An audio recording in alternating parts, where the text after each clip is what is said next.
ಪರಿಶುದ್ಧವಾದ ನಾಮಕ್ಕೆ ಸ್ತೋತ್ರ ಉಂಟಾಗಲಿ. ನಾವು ಕಳೆದ ದಿನಗಳಲ್ಲೂ ಆಶೀರ್ವಾದದ ಕುರಿತಾಗಿ ಧ್ಯಾನಿಸುವಾಗ ಇಸಾಕನು, ರೆಬೆಕ್ಕಳು, ಯಾಕೋಬನು ಮತ್ತು ಏಸಾವ ಈ 4 ಜನರ ಕುರಿತಾಗಿ ನಾವು ಧ್ಯಾನ ಮಾಡ್ತಾ ಬರ್ತಿದ್ದೆ. ತೆಗೆದುಕೊಳ್ಳೋಣ ಆದಿಕಾಂಡ 27ನೇ ಅಧ್ಯಾಯ. ಆದಿಕಾಂಡ 27ನೇ ಅಧ್ಯಾಯ. ಕಳೆದ ವಾರ 37ನೇ ವಚನವನ್ನು ನಾವು ಧ್ಯಾನ ಮಾಡಿದ್ದೇವೆ, ಹೌದಾ? ಈಗ 38ನೇ ವಚನದಿಂದ ನಾನು ಓದ್ತೀನಿ, ಗಮನಿಸ್ರಿ. ಆದಿಕಾಂಡ 27ನೇ ಅಧ್ಯಾಯ, ಅದರ 38ನೇ ವಚನ. ಏಸಾವನು ಅವನಿಗೆ, ಅಪ್ಪ, ತಂದೆಯೇ, ನಿನ್ನಲ್ಲಿ ಆ ಒಂದೇ ಆಶೀರ್ವಾದವಿತ್ತೋ? ಅಪ್ಪ, ನನ್ನನ್ನೂ ಆಶೀರ್ವದಿಸಬೇಕು ಎಂದು ಹೇಳಿ ಗೋಳಾಡುತ್ತಾ ಅಳಲು. ಇವತ್ತು ಏಸಾವನ ಪ್ರಾರ್ಥನೆ ಏನಾಗಿದೆ?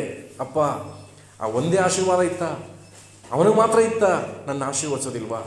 ಅಪ್ಪ, ತಂದೆಯೇ ಎಂಬುದಾಗಿ ಆತನು ಕೂಗ್ತಿದ್ದಾನೆ. ಏಸಾವನು ಯಾರಿಗೆ ಹೋಲಿಕೆ ಅಂತ ಬೈಬಲ್ ಹೇಳ್ತದೆ? ಯೇಸು ಕ್ರಿಸ್ತನಿಗೆ. ಇಲ್ಲಿ ಗೆತ್ಸೆಮನೆ ತೋಟದಲ್ಲಿ ಯೇಸು ಸ್ವಾಮಿ ಏನು ಮಾಡಿದ್ರು? ಇದು ಯಾವುದಕ್ಕೆ ಹೋಲಿಕೆ ಆಗಿದೆ ಅಂದರೆ, ಗೆತ್ಸೆಮನೆ ತೋಟದಲ್ಲಿ ತಂದೆಯಾದ ದೇವರನ್ನ ಯೇಸು ಸ್ವಾಮಿ ಕೇಳ್ತಾರೆ, ಸಾಧ್ಯವಾದರೆ ಅಪ್ಪ, ಇದೊಂದೇ ಆಶೀರ್ವಾದ ಇತ್ತ ನಿನಗೆ, ನನ್ನನ್ನು ಶಿಲುಬೆಗೆ ಹಾಕಿ ಅವರನ್ನು ಉಳಿಸ್ಬೇಕು ಅನ್ನೋದು ಒಂದೇ ಆಶೀರ್ವಾದ ಇತ್ತ, ನನಗೊಂದು ಆಶೀರ್ವಾದವಿಲ್ವಾ? ಸಾಧ್ಯವಾದ್ರೆ ನನಗೂ ಕೊಟ್ಟುಬಿಡು, ನನಗೂ ಈ ಆಶೀರ್ವಾದ ಕೊಡು ಅಂಥೇಳಿ ಯೇಸು ಸ್ವಾಮಿಯಲ್ಲಿ ಕೇಳ್ತಿದ್ದ, ಹೌದಲ್ವಾ? ಯೇಸು ಸ್ವಾಮಿ ಗೆತ್ಸೆಮನೆ ತೋಟದಲ್ಲಿ ಕೇಳ್ತಿದ್ದ. ಇನ್ನೂ ಒಂದು ಮಾತು ಕೇಳ್ತಾರೆ, ಶಿಲುಬೆಯ ಮೇಲೆ, ನನ್ನ ದೇವರೇ ಯಾಕೆ ನನ್ನ ಕೈ ಬಿಟ್ಬಿಟ್ಟು? ತಂದೆ ಹತ್ರ ಗೋಳಾಡ್ತಿದ್ದಾರೆ. ಗೆತ್ಸೆಮನೆ ತೋಟದಲ್ಲಿ ಕಣ್ಣೀರಿಟ್ರ? ಅವರು ಗೋಳಾಡಿ ಅವರು ಪ್ರಾರ್ಥಿಸುವಂತಹ ವಿಷಯ, ದೇವರೇ, ನನ್ನನ್ನು ಹೇಗಾದರೂ ಈ ಕಾರ್ಯಗಳಿಂದ ನನ್ನನ್ನು ಬಿಡಿಸು. ಒಬ್ಬನಿಗೆ ಆಶೀರ್ವಾದ ಕೊಟ್ಬಿಟ್ಟು ಯಾಕೋಬರು ಯಾರು? ನಾವು. ಯಾಕೋಬರು ಯಾರು? ನನಗೆ ಸಿಗಬೇಕಾದ ಆಶೀರ್ವಾದ ನಾನು ಕೊಟ್ಬಿಟ್ಟೆ. ಈ ಏಸಾವ ಕೇಳ್ತಿದ್ದಾರೆ, ನನ್ನನ್ನು ಆಶೀರ್ವಾದ ಮಾಡು, ಹಾಗಿದ್ರೆ ಈ ಪಾತ್ರೆಯನ್ನು ತೆಗೆದುಬಿಟ್ರೆ ಅದು ನನಗೆ ಆಶೀರ್ವಾದ ಎಂಬುದಾಗಿ ಬಯಸೋದು.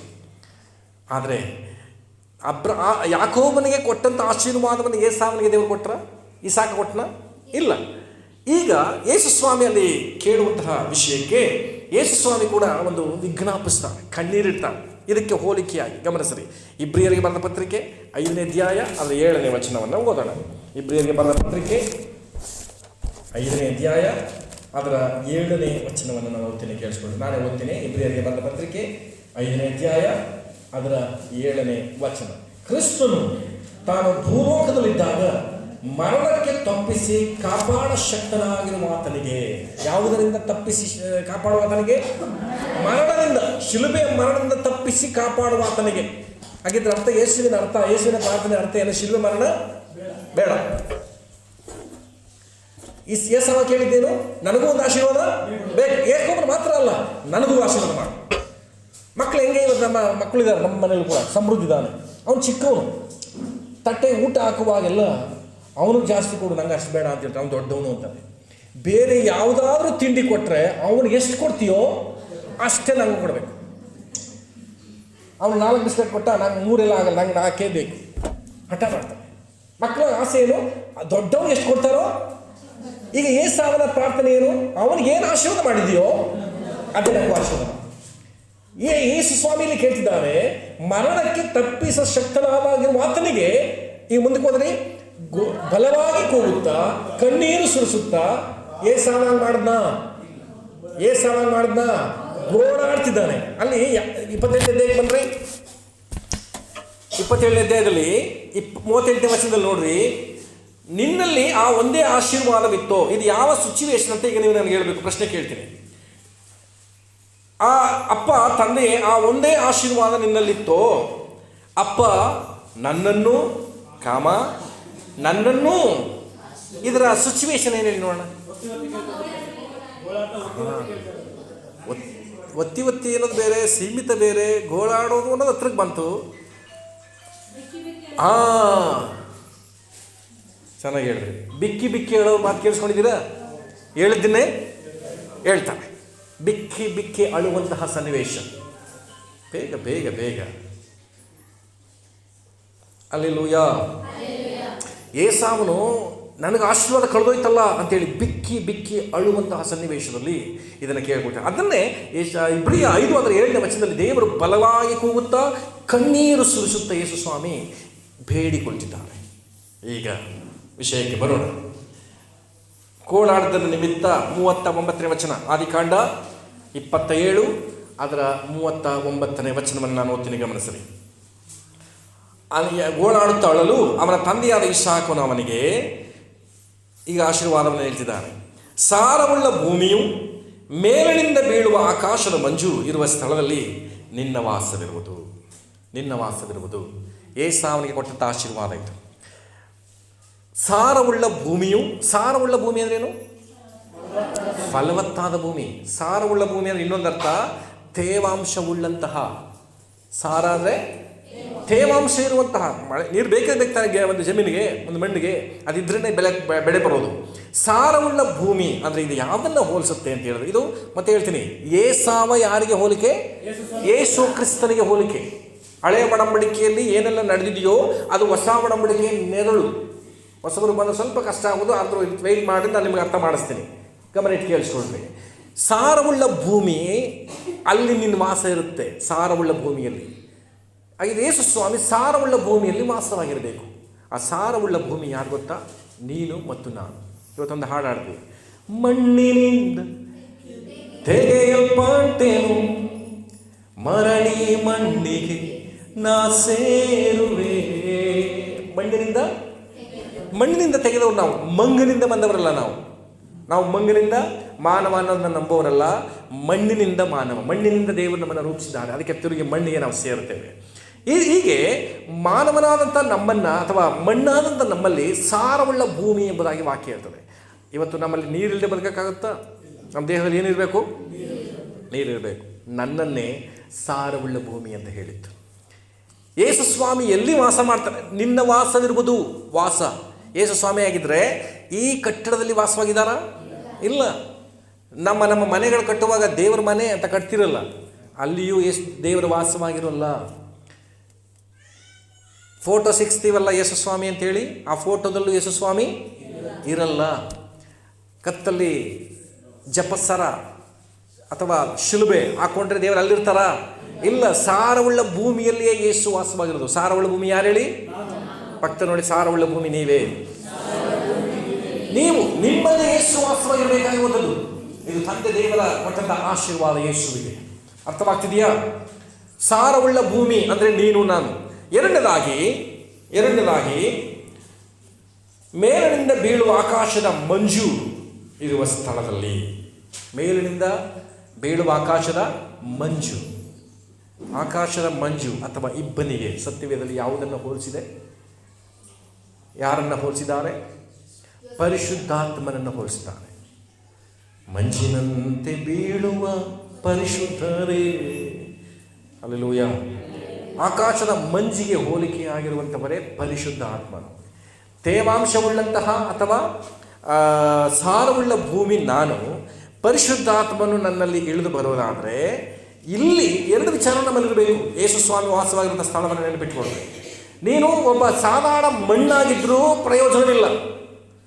ಎರಡನೇದಾಗಿ ಆಕಾಶದ ಬೀಳುವಂಥ ಮಂಜು ಅಂದರೆ ಪರಿಶುದ್ಧಾತ್ಮನು ನಿನ್ನಲ್ಲಿ ವಾಸವಾಗಿರುವಾಗ ಯೇಸು ಕ್ರಿಸ್ತನು ಅಲ್ಲಿ ವಾಸವಾಗಿರ್ತಾನೆ.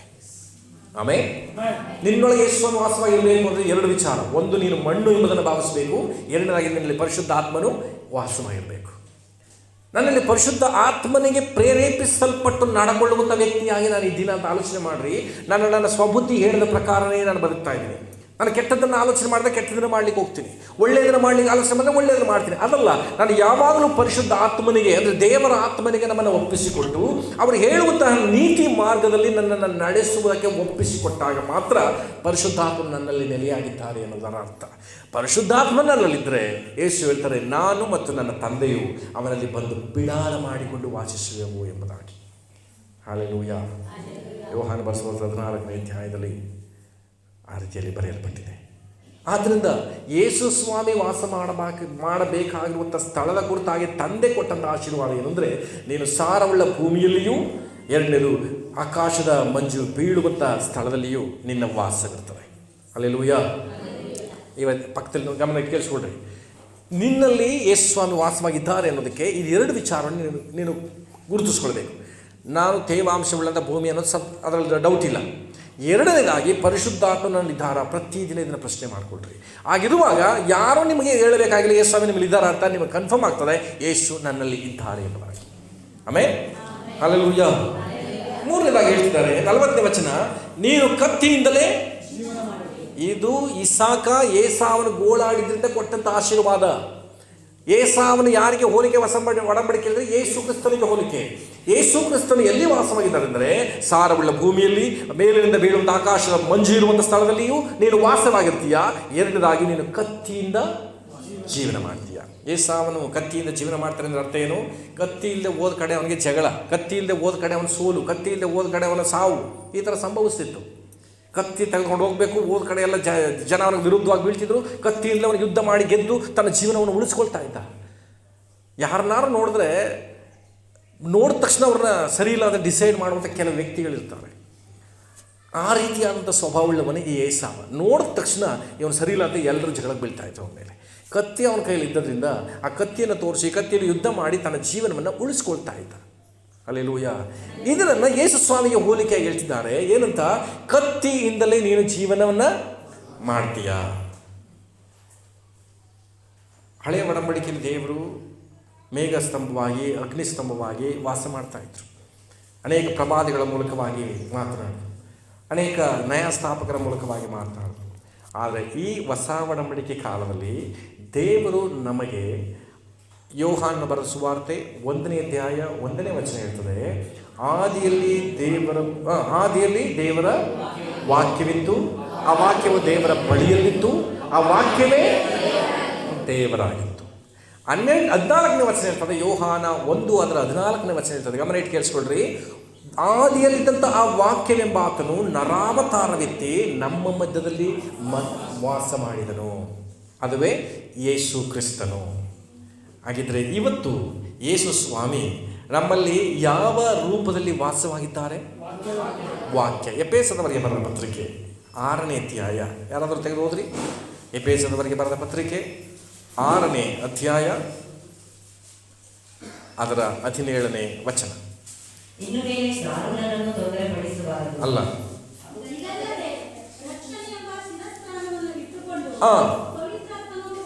ಪವಿತ್ರಾತ್ಮನು ಕೊಡುವ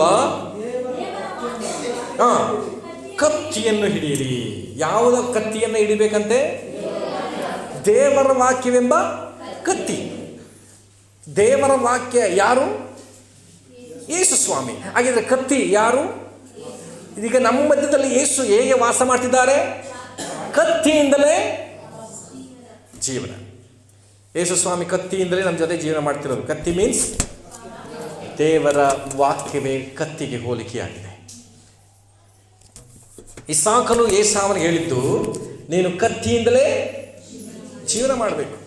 ಯೇಸು ಸ್ವಾಮಿ ಇವತ್ತು ನಮ್ಮ ಮಧ್ಯದಲ್ಲಿ ಯಾವ ರೀತಿ ಜೀವನ ಮಾಡ್ತಿದ್ದಾರೆ? ಮನುಷ್ಯನ ರೂಪದಲ್ಲಿ, ಆತ್ಮನ ರೂಪದಲ್ಲಿ, ಇನ್ನೊಂದು ಏನೇ ಹೇಳಿದ್ರು ಹೆಚ್ಚಾಗಿ ನಮ್ಮಲ್ಲಿ ಯಾವ ರೀತಿ ವಾಸ ಮಾಡ್ತಾರೆ ಗೊತ್ತಾ? ಯೇಸು ಸ್ವಾಮಿ ವಾಕ್ಯವಾಗಿ, ಅಂದರೆ ಕತ್ತಿಯಿಂದಲೇ ಅವರು ಜೀವನ ಮಾಡ್ತಿದ್ದಾರೆ. ಇಬ್ರಿಯ 4:12 ಏನು ಹೇಳ್ತದೆ ಹೇಳಿ? ಸಜೀವವಾದದ್ದು, ಕಾರ್ಯಸಾಧಕವಾದ ಯಾವ ಇಬ್ಬಾಯಿ ಕತ್ತಿಗೂ ಹದವಾದದ್ದು. ದೇವರ ವಾಕ್ಯ ಕತ್ತಿಗೆ ಹೋಲಿಕೆಯಾಗಿದೆ. ಬಟ್ ಇವತ್ತು ಯೇಸು ಸ್ವಾಮಿ ನನ್ನ ಸಂಗಡ ಮಾತಾಡ್ತಿದ್ದಾರೆ ಈ ಆಲಯದೊಳಗೆ ಅಂತ ಹೇಳಿದ್ರೆ, ಅಥವಾ ನೀವು ಮನೆಯಲ್ಲಿ ಹೋಗುವಾಗ ಬೈಬಲ್ ಓದುವಾಗ ಮಾತಾಡ್ತಿದ್ದಾರೆ ಅಂತ ಹೇಳಿದ್ರೆ, ವಾಕ್ಯದಿಂದಲೇ ನಿಮ್ಮ ಸಂಗಡ ಯೇಸು ಜೀವನವನ್ನು ಮಾಡ್ತಿದ್ದಾರೆ. ನಾನು ಮಾತಾಡ್ತಿರೋದು ಏಸಾವ ಯಾವ ರೀತಿ ಆಶೀರ್ವಾದ ಹೊಂದ್ಕೊಂಡ, ಇಸಾಕನು ಏಸಾವನನ್ನು ಯಾವ ರೀತಿ ಆಶೀರ್ವಾದ ಮಾಡ್ದ ಅಂದರೆ, ಸಾರವುಳ್ಳ ಭೂಮಿಯು, ಆಕಾಶದಲ್ಲಿ ಬೀಳುವ ಮಂಜು, ಆ ಸ್ಥಳದಲ್ಲಿ ನಿನಗೆ ವಾಸ ಇರುತ್ತೆ, ನೀನು ಅಲ್ಲಿ ವಾಸ ಮಾಡ್ತೀಯ. ಅದರ ಅರ್ಥ ಏನು? ಅದು ಯಾರು?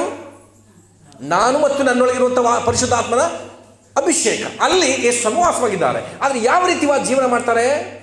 ಕತ್ತಿಯಿಂದಲೇ, ಅಂದರೆ ದೇವರ ವಾಕ್ಯದಿಂದಲೇ ನಮ್ಮ ಜೀವನ. ಇವತ್ತು ನಿಮ್ಮನ್ನು ಕೇಳ್ತೀನಿ, ವಾಕ್ಯದಂತೆ ನೀವು ಜೀವನ ಮಾಡ್ತಿದ್ದೀರಾ? ನೀವು ಬಯಸಿದಂತೆ ನೀವು ಜೀವನ ಮಾಡ್ತಿದ್ದೀರಾ? ನಿಮ್ಮನ್ನು ಪ್ರಶ್ನೆ ಹಾಕೊಳ್ಳಿ, ಇದಕ್ಕೆ ಉತ್ತರ ಕೊಡೋದು ಬೇಡ. ಇವತ್ತು ನಾವು ಅನೇಕರು ಯಾವ ರೀತಿ ಜೀವನ ಮಾಡ್ತಿದ್ದೀವಿ ಅಂದರೆ, ನಮ್ಗೆ ಇಷ್ಟ ಬಂದ ಹಾಗೆ ಜೀವನ ಮಾಡ್ತಿದ್ದೀವಿ. ಇವತ್ತು ಯಾಕೆ ಅನೇಕರು ಕೂಡ ಸಭೆಗೆ ಬರೋಕ್ಕಾಗಲ್ಲ ಅಂದರೆ, ಅವ್ರು ಇಷ್ಟ ಬಂದಾಗೆ ಜೀವನ ಮಾಡೋದ್ರಿಂದ. ತಡೆಗಳಿಲ್ಲ, ಹೋರಾಟಗಳಿಲ್ಲ ಅಂತ ನಾನು ಹೇಳ್ತಿಲ್ಲ. ಆದರೆ ವಾಕ್ಯ ಹೇಳುವ ಪ್ರಕಾರವಾಗಿ ನಾನು ಜೀವನ ಮಾಡಬೇಕೆಂಬುದಾಗಿ ಸತ್ಯವೇದವು ನಮಗೆ ಹೇಳ್ತದೆ. ಯೇಸು ಕ್ರಿಸ್ತನಿಗೆ ಕೊಡಲ್ಪಟ್ಟಂಥ ಆಶೀರ್ವಾದವೇ ಇದು. ಆಶೀರ್ವಾದದ ವರ್ಷ ಯಾವ ರೀತಿ? ಕತ್ತಿಯಿಂದಲೇ ಯೇಸು ನನ್ನೊಂದಿಗೆ ಜೀವನ ಮಾಡ್ತಿದ್ರೆ ಅದು ಆಶೀರ್ವಾದ. ಆಶೀರ್ವಾದವನ್ನು ಕೊಡಬೇಕಾದವರೇ ಆಶೀರ್ವಾದ ಉಳ್ಳವರನ್ನಾಗಿ ನಾವು ನೋಡಿಕೊಂಡ್ರೆ, ನನ್ನ ಜೊತೆ ಇರಿ ಗಮನಿಸಿ. ಇವತ್ತು ನನಗೊಬ್ಬರು ಆಶೀರ್ವಾದ ಕೊಡ್ತೀನಿ ಅಂತ ಹೇಳಿದ್ದಾರೆ. ಅವರ ಆಶೀರ್ವಾದ ಇರಬೇಕು ಅಂತ ನಾವು ಬಯಸಬೇಕಾ ಬೇಡವಾ? ಇವತ್ತು ಯಾರಾದರೂ ಒಬ್ಬರು ನಮಗೆ ಹೆಲ್ಪ್ ಮಾಡ್ತೀನಿ ಅಂತ ಬಂದರೆ ಅವರ ಬಿಸ್ನೆಸ್ನಲ್ಲಿ ಲಾಸ್ ಕಂಡುಬಿಟ್ರೆ, ಈಗ ಮಹೇಶ್ ಅವರು ನನಗೆ ಸಹಾಯ ಮಾಡ್ತೀನಿ ಅಂತ ಹೇಳ್ತಾರೆ. ಅವರ ಬಿಸ್ನೆಸ್ನಲ್ಲಿ ತಿಂಗಳಿಗೆ ಲಕ್ಷಾಂತರ ರೂಪಾಯಿ ದುಡಿತಾರೆ ಮಹೇಶ್ ಅವರು ಅಂತ ಇಟ್ಕೊಳ್ಳಿ. ಅವ್ರು ಹೇಳ್ತಾರೆ, ನಾನು ನಿಮಗೆ ಸಹಾಯ ಮಾಡ್ತೀನಿ ಪಾಸ್ಟ್ರೆ, ಚಿಂತೆ ಮಾಡಬೇಡಿ, ನಾನು ನಿಮಗೆ ಹೆಲ್ಪ್ ಮಾಡ್ತೀನಿ, ಕೊಡ್ತೀನಿ ಹಣನ ಅಂತ ಹೇಳ್ತಾರೆ. ಈಗ ಅವರ ಬಿಸ್ನೆಸ್ಸು ಲಾಸ್ ಆಗಬೇಕಾ ಚೆನ್ನಾಗಾಗಬೇಕು ಅಂತ ನಾನು ಯಾವ ರೀತಿ ಆಸೆ ಪಡಬೇಕು? ಯಾಕೆ ಹೇಳಿ? ಅವ್ರು ನನಗೆ ಸಹಾಯ ಮಾಡ್ತಿದ್ದಾರೆ. ಯೇಸು ಹೇಳ್ತಿದ್ದಾರೆ, ನಾನು ನಿನ್ನನ್ನು ಆಶೀರ್ವದಿಸ್ತೀನಿ ಅಂತ ಹೇಳಿದ್ದಾರೆ. ಬಟ್ ಇಸಾಕನ ತಂದೆಯಾದ ದೇವರು ಯೇಸು ಸ್ವಾಮಿಗೆ ಹೇಳ್ತಿದ್ದಾರೆ, ನೀನು ಯಾವ ರೀತಿ ಜೀವನ ಮಾಡಬೇಕು ಅಂದರೆ ಕತ್ತಿಯಿಂದ ಅವನ ಜೊತೆ ಜೀವನ ಮಾಡಬೇಕು. ಇವತ್ತು ನಾನು ಕತ್ತಿಯೊಂದಿಗೆ ಯೇಸು ಸ್ವಾಮಿನ ಜೊತೆ ಜೀವನ ಮಾಡೋದನ್ನು ನೋಡಿಕೊಂಡ್ರೆ ನನ್ನ ಆಶೀರ್ವಾದ ಕೊಡುವಂಥ ದೇವರು ಏನು ಮಾಡ್ತಾರೆ? ಖಂಡಿತವಾಗಿ ನನ್ನ ಆಶೀರ್ವದಿಸ್ತಾರೆ.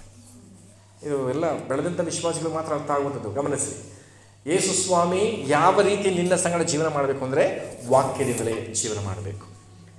ಯೇಸು ಸ್ವಾಮಿನ ಜೊತೆ ಇದ್ದಾರೆ ಗೊತ್ತಾ? ನಿಂಗೇನು ಗೊತ್ತು? ಹೋಗು ಪಿಕ್ಚರ್ ಥಿಯೇಟ್ರೊಳಗೆ ಕೂತ್ಕೊಂಡು ಅಂತಾರೆ, ಹಲ್ಲೇಲೂಯಾ, ಥಿಯೇಟ್ರೊಳಗೆ ಕೂತ್ಕೊಂಡು ಸ್ತೋತ್ರ. ಈ ಥರ ತಪ್ಪಾದಂಥ ಕಾರ್ಯಗಳಿಗೋಸ್ಕರ ಯೇಸುವಿನ ನಾಮವನ್ನು ಉಚ್ಚರಿಸುವಾಗ ನಿನ್ನೊಳಗೆ ಯೇಸು ಸ್ವಾಮಿ ಇಲ್ಲ. ಅವರ ಜೀವನ ಮಾಡ್ತಿರೋದು ವಾಕ್ಯದ ಮೂಲಕ, ವಾಕ್ಯದಲ್ಲಿ. ಹಲ್ಲೇಲೂಯಾ. ಬನ್ರಿ 27ನೇ ಅಧ್ಯಾಯ, 27ನೇ ಅಧ್ಯಾಯ ಅದರ 40ನೇ ವಚನ ಹೇಳುತ್ತೆ, ನೀನು ಕತ್ತಿಯಿಂದಲೇ ಜೀವನ ಮಾಡುವಿ, ನಿನ್ನ ತಮ್ಮನಿಗೆ ಸೇವಕನಾಗಿರ್ಬೇಕು. ಕಳೆದ ವಾರ ಅಂದರೆ ನಾವು ಧ್ಯಾನ ಮಾಡಿದ್ದೀವಿ, ಹೌದಾ? ತಮ್ಮನಿಗೆ ಏನಾಗಿದ್ದೀವಿ ನಾವು? ಸೇವಕನಾಗಬೇಕು. ಪಕ್ಕದಲ್ಲಿ ಕೇಳ್ರಿ, ನೀವು ಈ ವಾರ ಎಲ್ಲ ಸೇವಕರಾಗಿದ್ರಿ ಅಂತ ಸತ್ಯ ಹೇಳಬೇಕು. ಎಲ್ಲಿ ಬಂತು ಅದೆಲ್ಲ? ಅಂದರೆ ನನ್ನ ಸಹೋದರನಿಗೆ ನಾನು ಸೇವಕಳಂತೆ ವರ್ತಿಸಬೇಕು. ಈ ಭಾನುವಾರ, ಈ ಶನಿವಾರ ಯಾರು ಚರ್ಚ್ ಕ್ಲೀನ್ ಮಾಡ್ತಾರೆ ಗೊತ್ತಾ? ಅವ್ರಿಗೆ ಏನಾದರೂ ನಾನು ಸಹಾಯಕ್ಕೆ ಬರ್ತೀನಿ. ಕೆಲವು ಹೆಣ್ಮಕ್ಳು ಹೇಳ್ತಾರೆ ನನಗೆ, ನಾನು ಬರ್ತೀನಿ ಪಾಸ್ಟ್ ಇವತ್ತು ಕ್ಲೀನಿಂಗ್ಗೆ ಹಾಗೆ ಹೀಗೆ ಅಂತ ಕೆಲವರು ಅದಕ್ಕೆ ಗಂಧವೇ ಇಲ್ಲದೆ ಇದ್ದಾರೆ. ಸಣ್ಣ ವಿಚಾರ ಹೇಳ್ತಿರೋದು ನಾನು ಮತ್ತೊಬ್ಬರಿಗೆ ಸೇವಕನಂತೆ ನಾನು ಇರಬೇಕು ಎಂಬುದಾಗಿ ಸತ್ಯವೇದ ನಮಗೆ ವಾಗ್ದಾನ ಮಾಡಿದೆ. ಈ ರೀತಿ ನಾನು ಸೇವಕಳಂತೆ ಅಥವಾ ಸೇವಕನಂತೆ ವರ್ತಿಸುವಾಗ ನನ್ನ ಆಶೀರ್ವಾದ ಖಂಡಿತವಾಗಿ ನನ್ನ ಜೀವಿತಕ್ಕೆ ಹುಡುಕಿ ನನ್ನನ್ನು ಬಂದು ಸೇರ್ತದೆ. ಆಶೀರ್ವಾದ ಅನ್ನೋದನ್ನು ನಾವು ಹುಡುಕಿ ಹೋಗೋದಲ್ಲ, ಆಶೀರ್ವಾದ ಅನ್ನೋದು ನಮ್ಮನ್ನು ಹುಡುಕಿ ಬರಬೇಕಾಗಿರುವಂಥದ್ದು. ಇಲ್ಲಿ ಅದರ ಕುರಿತಾಗಿ ಹೇಳಬೇಕು ಅಂದರೆ ಆದಿಕಾಂಡ 25ನೇ ಅಧ್ಯಾಯದಲ್ಲಿ 25ನೇ ಅಧ್ಯಾಯ ಅದರ 23ನೇ ವಚನಕ್ಕೆ ಬಂದು 25ನೇ ಅಧ್ಯಾಯ 23ನೇ ವಚನ. ನಿಧಾನಕ್ಕೆ ಓದಿ ಎಲ್ಲರೂ ಕೇಳಿಸ್ಲಿ. ನಿನ್ನ ಗರ್ಭದಲ್ಲಿ 2 ಜನಾಂಗಗಳು ಅವೆ. ಆ 2 ಜನಾಂಗಗಳು ಜನ್ಮಾರಭ್ಯ ವಿರೋಧದಿಂದ ಭೇದವಾಗುವುದು. ಅವುಗಳಲ್ಲಿ ಒಂದು ಮತ್ತೊಂದಕ್ಕಿಂತ ಬಲಿಷ್ಠವಾಗುವುದು. ಹಿರಿಯದು ಕಿರಿಯದಕ್ಕೆ. ಇದು ಯಾವಾಗ ಹೇಳಲ್ಪಟ್ಟಂತ ಮಾತು? ಏಸಾವ ಯಾಕೋಬ ಇನ್ನು ಹೊಟ್ಟೆ ಒಳಗಿರುವಾಗಲೇ, ಹುಟ್ಟೋದಕ್ಕಿಂತ ಮುಂಚೆನೆ ಆಗಿದ್ರೆ ಅಣ್ಣ ತಮ್ಮನಿಗೆ ಸೇವೆ ಮಾಡ್ತಾನೆ ಎಂಬುದಾಗಿ ಹೇಳೋದು. ಇದನ್ನೇ ಇಲ್ಲಿ ಏಸಾವನಿಗೆ ಹೇಳ್ತಿದ್ದಾನೆ, ನೀನು ತಮ್ಮನಿಗೆ ಏನಾಗಿರ್ಬೇಕು? ನೀನು ಸೇವಕನಾಗಿರಬೇಕು. ಹುಟ್ಟೋದಕ್ಕಿಂತ ಮುಂಚೆನೆ ಹೇಳಲ್ಪಟ್ಟಂಥ ಮಾತು ಇಲ್ಲಿ ನೆರವೇರ್ತಾ ಇದೆ. ಇವತ್ತು ಎಷ್ಟು ಜನ, ಮತ್ತೆ ನಾನು ಕೇಳ್ತೀನಿ, ನನ್ನ ಸಭೆಯ ಪ್ರತಿಯೊಬ್ಬ ವಿಶ್ವಾಸಿಗೆ ನಾನು ಸೇವಕ, ಈ ಮನೋಭಾವನೆ ಇಲ್ಲದೆ ತುಂಬ ಜನ ನನ್ನ ಸಭೆಯಲ್ಲಿದ್ದಾರೆ. ಬರ್ತಾರೆ, ಯಜಮಾನನಂತೆ ವರ್ತಿಸ್ತಾರೆ, ಮುಗಿಸ್ಕೊತಾರೆ, ಹೋಗ್ತಾರೆ. ಯಾರು ಕ್ಲೀನ್ ಮಾಡ್ತಾರೆ? ಯಾರು ಚೇರಿಗೆ ತಳ್ತಾರೆ? ಯಾರು ಗಲೀಜಾಗಿರುತ್ತೆ? ಊಟ ಮಾಡ್ತೀವಿ, ಈಗ ಅದು ಗಲೀಜಾದ್ಮೇಲೆ ಯಾರು ಒರೆಸ್ತಾರೆ? ಒಂದು ಗಮನವೂ ಇಲ್ಲದೆ ಇರ್ತಕ್ಕಂಥ ಕೆಲವರ ಬಗ್ಗೆ, ಎಲ್ಲರಿಗೂ ಇಲ್ಲ ನಾನು ಹೇಳ್ತೀನಿ, ಕೆಲವರು ಇಂಥ ರೀತಿಯಲ್ಲಿ ಸಭೆಯಲ್ಲಿ ಜೀವನ ಮಾಡ್ತಿದ್ದಾರೆ. ಮತ್ತೊಬ್ಬರಿಗೆ ಸಹಾಯ ಮಾಡುವಂತಹ ಸ್ಥಿತಿ ಇಲ್ಲ. ಇವತ್ತು ಇದೇ ಥರ ಎಲ್ಲರೂ ಹೊರಟೋದ್ರೆ ಕಡೆಯದಾಗ ಯಾರು ಮಾಡಬೇಕು ಗೊತ್ತಾ? ಕೆಲವು ತಿಂಗಳು ಮಾಡಿ ನಾನು ಮತ್ತು ನಮ್ಮ ಪ್ರಭಾ ನಾವೇ ಕ್ಲೀನ್ ಮಾಡ್ತಾ ಇದ್ವಿ ಚರ್ಚ್. ನೀವು ನಿಮ್ಮ ಸಹೋದರರಿಗೆ ಹೇಗೆ ಸೇವಕರಾಗಿರಲಿಕ್ಕೆ ಸಾಧ್ಯ? ಈ ರೀತಿ ಆದರೆ ನಿಮಗೆ ಕೆಲಸಗಳಿಲ್ಲ, ಕಾರ್ಯಗಳಿಲ್ಲ ಅಂತ ಹೇಳ್ತಿಲ್ಲ. ಅದೆಲ್ಲದರ ಮಧ್ಯದಲ್ಲಿ ದೇವರು ನಿನಗೆ ಕೊಟ್ಟಂತಹ ಜವಾಬ್ದಾರಿ ಏನಂದರೆ ನೀನು ನಿನ್ನ ತಮ್ಮನಿಗೆ ಏನಾಗಿರಬೇಕು? ಸೇವಕನಾಗಿರಬೇಕು, ಸೇವಕನಂತಿರಬೇಕು. 2 ಸಮುವೇಲ 18ನೇ ಅಧ್ಯಾಯ ಅವನು ಕೊಟ್ಟಂತಹ ಏಸಾವನು ಕೊಟ್ಟಂತಹ ಆಶೀರ್ವಾದ ನಿಮಿತ್ತ ಎಲ್ಲಿವರೆಗೆ ಅದು ಮುಂದುವರಿಯುತ್ತೆ ನೋಡ್ರಿ. 2 ಸಮುವೇಲ 8ನೇ ಅಧ್ಯಾಯ, 2 ಸಮುವೇಲನ ಪ್ರಭಾವ ಗ್ರಂಥ 8ನೇ ಅಧ್ಯಾಯ ಅದರ 14ನೇ ವಚನ ಓದೋಣ. ಅವನು ಏದೋಮಿನಲ್ಲೆಲ್ಲ ಕಾವಲು ದಂಡುಗಳನ್ನು ಇರಿಸಿದನು. ಏದೋಮ್ಯರೆಲ್ಲರೂ ದಾವೀದನ ದಾಸರಾದರು. ಯಾರು ಇದು ದಾವೀದನ ದಾಸರಾದವರು ಎಲ್ಲ ಯಾರು? ಏಸಾವನ ಸಂತತಿ ದಾವೀದನಿಗೆ ದಾಸರಾದಂತೆ. ಗಮನಿಸ್ರಿ, ದಾವೀದ ಯಾರ ಸಂತತಿ? ಯಹೂದನ ಸಂತತಿ ಅಲ್ವಾ? ಅಂದರೆ ಯಾಕೋಬನಿಂದ ಹುಟ್ಟಿದವರೇ. ಯಾಕೋಬನಿಂದ ಹುಟ್ಟಿದವರು ಯಾವ ರೀತಿ ಯಾಕೋಬನ ಕೊಟ್ಟಂಥ ಆಶೀರ್ವಾದ, ಏಸಾವನ ಕೊಟ್ಟಂಥ ಆಶೀರ್ವಾದ ತಲೆಮಾರುಗಳವರೆಗೆ ಮುಂದುವರಿತಾನೆ ಅನ್ನೋದನ್ನು ಗಮನಿಸ್ರಿ. ಇಲ್ಲಿ ನನ್ನ ಜೊತೆ ಇದಿರಲ್ವಾ? ಸ್ವಲ್ಪ ಟಫ್ ಆಗಿರ್ಬೋದು, ಸ್ವಲ್ಪ ಹೊತ್ತು ಅರ್ಥ ಮಾಡ್ಕೊಂಡು ಮುಂದೆ ಹೋಗ್ತಾ ಚೆನ್ನಾಗಿರ್ತದೆ. ಇಲ್ಲಿ ಹೇಳ್ತಿದ್ದಾರೆ, ಏಸಾವನಿಗೆ ನೀನು ನಿನ್ನ ತಮ್ಮನಿಗೆ ಏನು ಮಾಡಬೇಕು? ಸೇವೆ ಮಾಡಬೇಕು. ಯಾಕೋಬ ನಂತರವಾಗಿ ಇಲ್ಲಿ ದಾವೀದನ ತನಕ, ಈಗ ಹೇಳೋದು ಬೇಡ, ಯಾಕೋಬನಿಂದ ದಾವೀದನ ತನಕ ಎಷ್ಟು ತಲೆಮಾರು ಅಂತ ನೀವು ಆಮೇಲೆ ಹೇಳ್ರಿ. ಎಲ್ಲಿಂದ? ಯಾಕೋಬನಿಂದ ದಾವೀದನವರೆಗೆ ಎಷ್ಟು ತಲೆಮಾರು? ಅಷ್ಟು ತಲೆಮಾರಿನವರೆಗೂ ಯಾರು ದಾಸರಾಗಿದ್ದಾರೆ?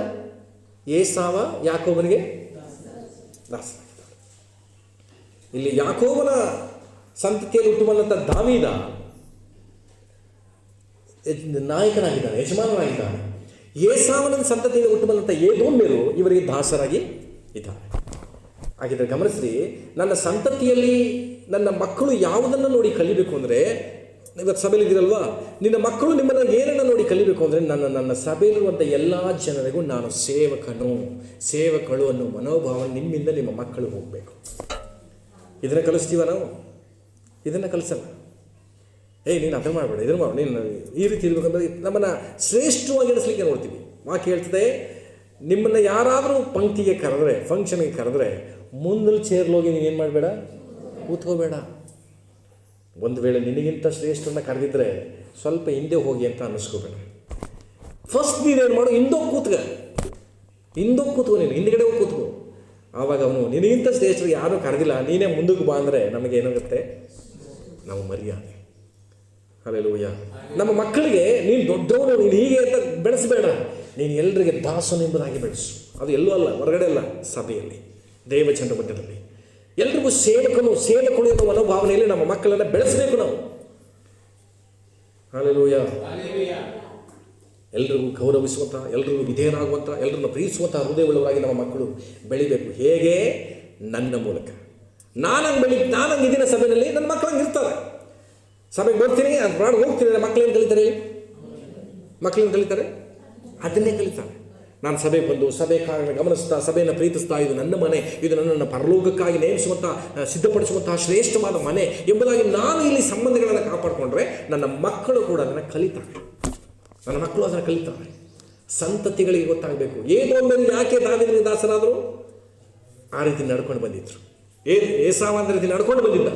ಆದ್ದರಿಂದ ಆತನ ಸಂತತಿಗಳೆಲ್ಲವೂ ದಾಸರಂತೆ ಮುಂದುವರಿಕೊಂಡು ಬರ್ತಾರೆ. ಹಾಗಂತ ನಾವು ಹೇಳ್ತಿರೋದು ನಾವು ಕೇವಲವಾಗಬೇಕು, ಇನ್ನೊಬ್ಬರನ್ನು ಹೆಚ್ಚಿಸಬೇಕು ಅಂತಲ್ಲ. ನಾವು ಎಲ್ಲರನ್ನ ಶ್ರೇಷ್ಠವಾಗಿ ಎನಿಸುವಾಗ ನಾವು ಯಾರೂ ಕಡಿಮೆ ಆಗಲ್ಲ, ಯಾರೂ ಹೆಚ್ಚಾಗಲ್ಲ. ಆಮೇಲೆ ಎಲ್ಲರೂ ನನ್ನ ಜೊತೆ ಇದ್ದೀರಲ್ವಾ? ತಾಯಿ ಮಾದೇವಮ್ಮ ಅವರು ಇರೋರು ಎಲ್ರಿಗೂ ದಾಸರು ಅಂದರೆ, ನೀವೆಲ್ಲರೂ ಅವ್ರಿಗೆ ಫಸ್ಟ್ ನಿಮ್ಮನ್ನು ನೀವು ಪರಿಗಣಿಸ್ಕೊಳ್ತೀರಿ, ನಾನು ಕೂಡ ಎಲ್ರಿಗೂ ದಾಸರು. ಹಾಗಿದ್ರೆ ಮಾದೇವಮ್ಮ ಅವರು ನಿಮ್ಗೆ ಹೆಂಗೆ ಕಾಣ್ತಾರೆ? ಶ್ರೇಷ್ಠ ಕಾಣ್ತಾರೆ. ಗಮನಿಸ್ರಿ, ನೀವು ಮತ್ತೊಬ್ಬರು ದಾಸರು, ಮಹಾದೇವ ಬ್ರದರ್ ಮತ್ತೊಬ್ಬರು ದಾಸರು ಅಲ್ವಾ? ಹಾಗಿದ್ರೆ ಇವರು ನಾನು ದಾಸರು ಅಂತ ನೆನೆಸ್ತೀವಿ. ಅದೇ ಥರ ನೀವು ಕೂಡ ಮಹಾದೇವ ಬ್ರದರ್ ನಾನು ಕೂಡ ದಾಸರು ಅಂತ ನೆನೆಸುವಾಗ ಅವರು ನಿಮಗೆ ಶ್ರೇಷ್ಠ ಕಾಣ್ತಾರೆ. ಅಂದ್ರೆ ಮತ್ತೆ ಹೇಳ್ತೀನಿ, ಯಾರಿಗೂ ನಿನಗೂ ಮಾತ್ರ ನಾನು ಕಡಿಮೆ, ಆದರೆ ಸಭೆಯವರ ದೃಷ್ಟಿಯಲ್ಲಿ ನೀನು ಶ್ರೇಷ್ಠ. ಅರ್ಥ ಆಯ್ತಾ? ನಿನ್ನ ದೃಷ್ಟಿಯಲ್ಲಿ ನೀನು ಯಾರು? ನಾನು ದಾಸ. ಆದರೆ ಬೇರೆಯವರ ದೃಷ್ಟಿಯಲ್ಲಿ ಶ್ರೇಷ್ಠ. ಹಲ್ಲೆಲೂಯಾ. ಅದಕ್ಕೆ ವಾಕ್ಯ ಹೇಳ್ತಾರೆ, ಪೌಲನು ಹೇಳ್ತಾನೆ, ನಿಮಗಿಂತ ಇತರರನ್ನು ಏನಾಗಿರಿ? ಶ್ರೇಷ್ಠರೆಂಬುದಾಗಿ ಎಣಿಸ್ರಿ, ದೊಡ್ಡವರೆಂಬುದಾಗಿ ಎಣಿಸ್ರಿ, ಮಾನ ಮರ್ಯಾದೆಗೆ ಯೋಗ್ಯರೆಂಬುದಾಗಿ ನೆನೆಸ್ರಿ ಎಂಬುದಾಗಿ ಹೇಳ್ತದೆ. ಹಲ್ಲೆಲೂಯಾ. ಆದರೂ 27ನೇ ಅಧ್ಯಾಯಕ್ಕೆ ಬರೋಣ. ಆದಿಕಾಂಡ 27ನೇ ಅಧ್ಯಾಯಕ್ಕೆ ಬರೋಣ. ಅಲ್ಲಿ ವಚನ ಹೇಳ್ತದೆ, 40ನೇ ವಚನ. ಆದರೂ ನೀನು ಕೊಸರಿಕೊಳ್ಳುವಾಗ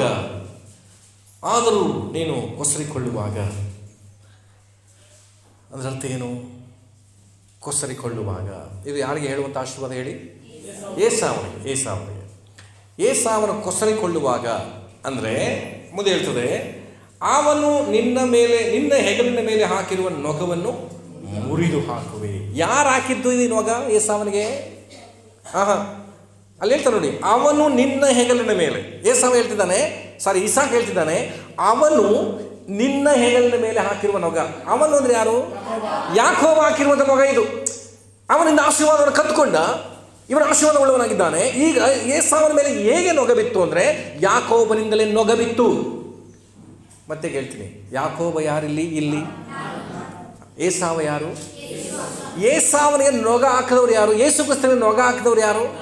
ಯಾವ ನೊಗ? ಶಿಲುಬೆ ಎಂಬ ನೊಗ. ನೊಗ ಎಲ್ಲಿರುತ್ತೇಳಿ? ಯೇಸು ಸ್ವಾಮಿ ಶಿಲುಬೆಯನ್ನು ಎಲ್ಲೊತ್ತರು? ಎಲ್ಲರೂ ನನ್ನ ಜೊತೆ ಇರಿ. ಶಿಲುಬೆಯನ್ನು ಎಲ್ಲೊತ್ತರು? ಹೆಗಲ ಮೇಲೆ ಹೊತ್ತರು. ಆ ನೊಗ ಹಾಕಿದವ್ರು ಯಾರು? ನಾವಲ್ಲ, ನಾನೇ ಆ ನೊಗ ಹಾಕಿದ್ದು. ಯಾಕೋಬನೇ ಏಸಾವನ ಮೇಲೆ ಆ ನೊಗವನ್ನು ಹಾಕಿದ್ದು. ಇವತ್ತು ಯೇಸು ಸ್ವಾಮಿ ಶಿಲುಬೆಯಲ್ಲಿ ಪಾಪದ ಭಾರವನ್ನು ಹೊತ್ತರು. ಆ ಪಾಪದ ಭಾರ ಎಲ್ಲ ಯಾರದು? ನನ್ನ ಪಾಪದ ಭಾರ. ಗಮನಿಸ್ರಿ, ಯೇಸು ಸ್ವಾಮಿ ಕ್ರೈಸ್ತರ ದೇವರಲ್ಲ. ಎಲ್ಲ ಮನುಷ್ಯರ ಪಾಪಗಳ ಪ್ರತಿಫಲವಾಗಿ ಶಿಲುಬೆಯನ್ನು ಹೊತ್ತರು. ಇದು ಯಾರು ಹೊರಿಸಿದಂಥ ಹೊರೆ ಈ ನೊಗ ಅಂತ ಹೇಳಿದ್ರೆ, ನಾವುಗಳು ಮಾಡಿದ ಪಾಪವೇ ಅವರ ನೊಗವಾಗಿ ಯೇಸು ಕ್ರಿಸ್ತನ ಹೆಗಲ ಮೇಲೆ ಬಂತು. ನೀನು ಕೊಸರಿಕೊಳ್ಳುವಾಗ ಅಂತ ವಾಕ್ಯ ಹೇಳ್ತದೆ. ಕೊಸರಿಕೊಳ್ಳುವ ಅರ್ಥ ಏನು ಅಂತ ಇಲ್ಲ. ಉದಾಹರಣೆಗೆ ಯಾವುದಾದ್ರೂ ಒಂದು ವಸ್ತುನ ಮೇಲೆ ಒಂದು ಪ್ರಾಣಿ ಮೇಲೋ ಮೇಲೆ ಹಾಕ್ಬಿಟ್ರೆ ಒದರ್ತಾರೆ ನೋಡಿಗೆ. ಉದಾಹರಣೆಗೆ ಮರಿ ಮೇಲೆ ನೀರು ಹಾಕ್ಬಿಟ್ರಿ ಅಂತಲೇ ಇಟ್ಕೊಳ್ಳಿ. ಏನು ಮಾಡ್ತೇಳಿ? ಅದು ಕೊಸರಿಕೊಳ್ಳೋದು. ಹಲ್ಲೆಲೂಯಾ. ಅದರ ಮೈ ಮೇಲೆ ಬೀಳಬಾರ್ದಾಗಿತ್ತು, ಬಿದ್ದುಬಿಡ್ತು. ಈಗ ಅದನ್ನೇನು ಮಾಡುತ್ತೆ? ಈಗ ಕೊಸರಿಕೊಳ್ತು, ಒದರುತ್ತೆ. ಅದನ್ನು ತೆಗೆದುಹಾಕಲಿಕ್ಕೆ ಇಷ್ಟಪಡುತ್ತೆ. ಯೇಸು ಕ್ರಿಸ್ತನ ಮೇಲೆ ನೊಗವನ್ನು ಹಾಕಿದ್ವಿ ನಿಜ.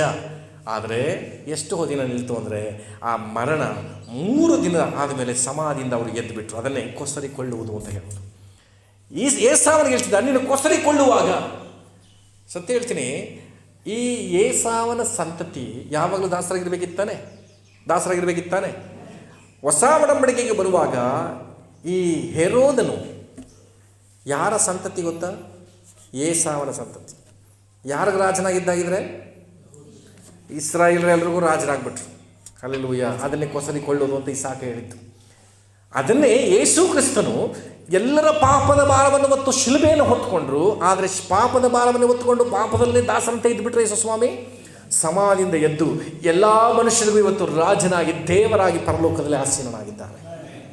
ಆಮೇಲೆ ಅದನ್ನೇ ಏಸಾವನಿಗೆ ಹೇಳಿದ್ದು, ನೀನು ಕೊಸರಿಕೊಳ್ಳುವಾಗ ನಿನ್ನ ತಮ್ಮನು ಅಥವಾ ಅವನು ನಿನ್ನ ಮೇಲೆ ಹಾಕಿದ ನೊಗವನ್ನು ನೀನೇನು ಮಾಡುವಿ?